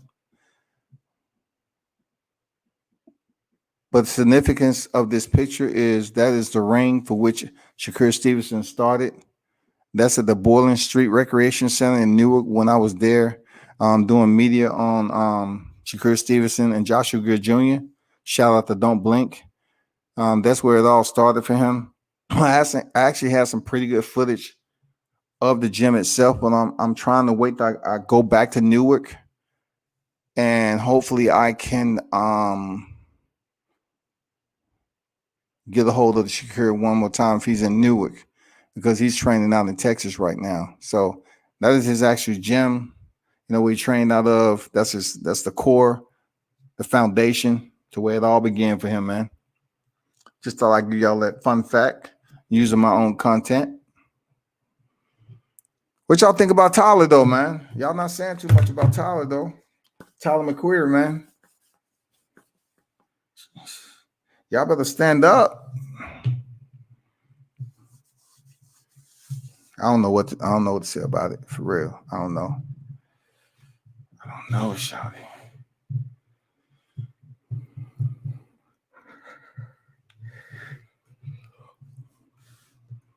Rojas is trying, though. He's pushing him up against the ropes. Tyler pushes him off.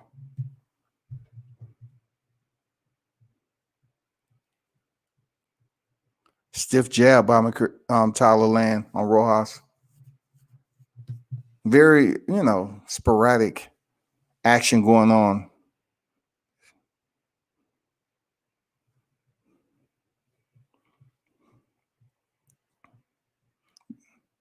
They haven't been on the gas. I mean, they're boxing, but they haven't really been on the gas like speeding through exchanges or whatever. It's just been one of those boxing matches. That's all.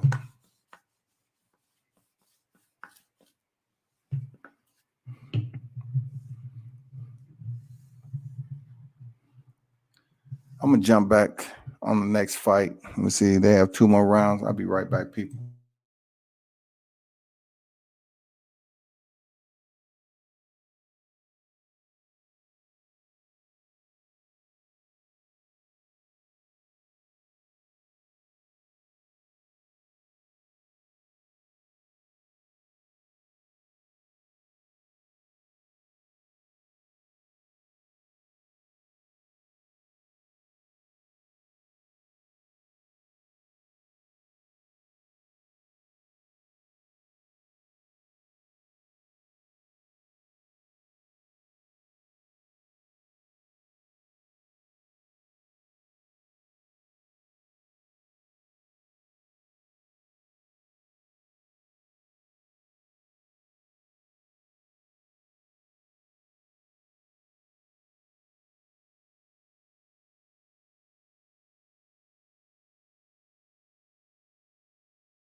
Man, I thought this fight would be over already, man.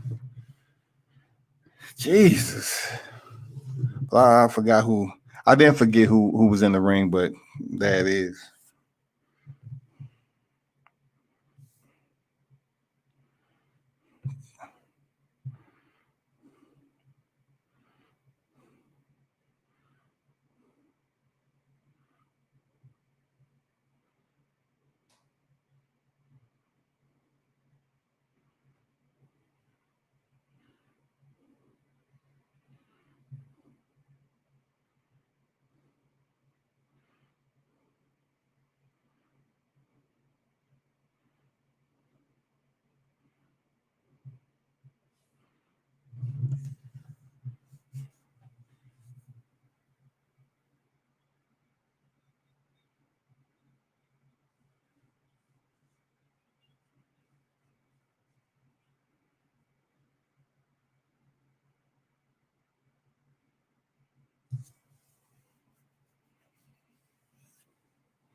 Man, y'all still watching this fight?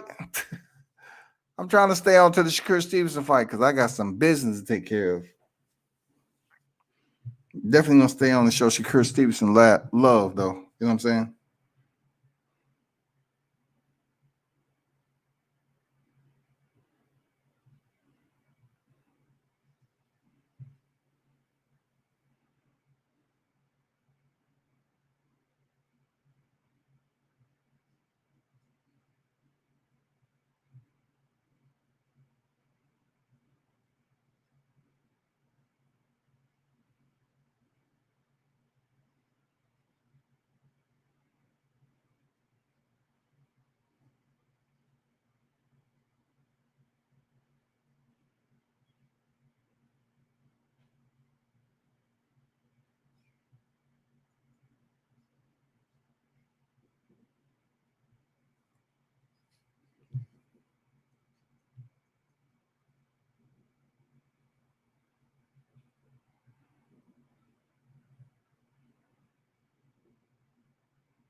It's good to see Shakur Stevenson putting on his gear, getting ready.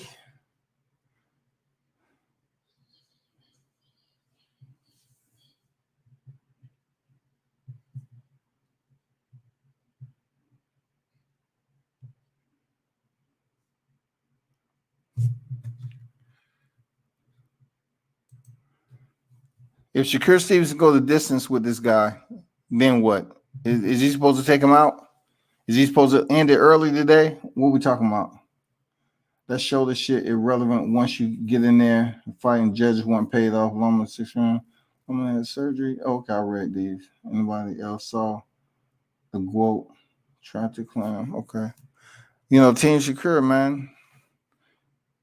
If he goes the distance, that means he understands he's a boxer and he don't have to really pretend about anything else. If you don't have that true raw power, I mean, let's see what happens tonight, man. It's boxing at the end of the day. But sometimes, a lot of times, boxing fans want to see some type of stoppage.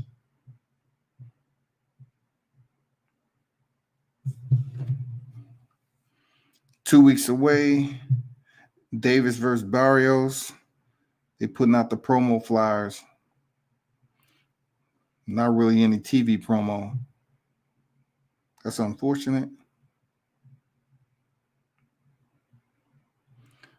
Hey, my people, I want you to pay attention this week. You know, you see me go live, pay attention. I've been multitasking tonight, back and forth, and haven't really been covering the fights thoroughly like I did. But I just got a lot of shit that I'm taking care of right now. But pay attention to next week coming up. You know, if I go live and doing my blog, tune in, man. Drop your info, and drop your comments and everything else, because it's gonna be active. It's gonna be active. Know that. It's gonna be active. It's Saturday. We probably won't link back up. I'll just let you see it for yourself. I'll just let you see it for yourself, Shawty. It's gonna be busy.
No, Pac, man. That's what I'm saying, man.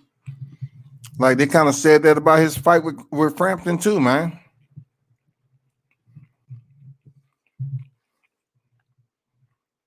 Go ahead and show your face so I can let you on, man. I need to see your face, bro.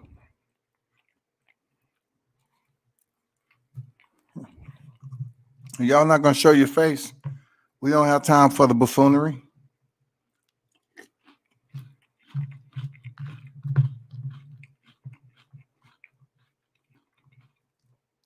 Don't be jumping on here tomorrow. F. Wilder. He gonna do. I ain't got time for that shit.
Floyd didn't say he'll fight Jake if he comes down to 147 or 54. Jake couldn't do that shit if his life depended on it. That's a lot of weight to lose. If he has 190, damn, that's a lot of weight to lose. You're talking about like 40-some pounds? They need to get with somebody's trainer. Isn't what Spence say he did? 54. Let's give him 54 tops, catch weight. Let's give like 56, 156, something like that. Why all of a sudden the weight is a difference for Floyd? He up here trying to fight motherfucking super heavyweights. I bet that shit hurt. But I understand he's trying to make it a more fair fight because it was a lot of weight for him to be holding up with Logan Paul. So, yeah, he want him to come down if he want that money. Come down if you want that money. For real. Come down closer to where I'm at so I can beat your ass. That's pretty much what he's saying. Come on down here so I can beat your ass. Period.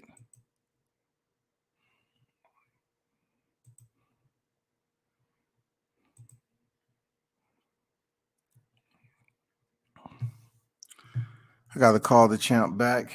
I'm trying to wait till Shakur's fights. Shit. But y'all just don't know, man. These next several weeks is going to be on deck. That shit going to be it's going to be insane, bro. It's going to be insane. You know what, y'all? I got to take care of some business for real. I got to call somebody back that's very important. You know, we're going to have to kick it. Make sure you stay attention this next week coming up. All right? I definitely have to dip off right now. I appreciate everybody for pulling up that turned up and tuned in to World Combat Sports. We're going to do it again, man. Salute to y'all.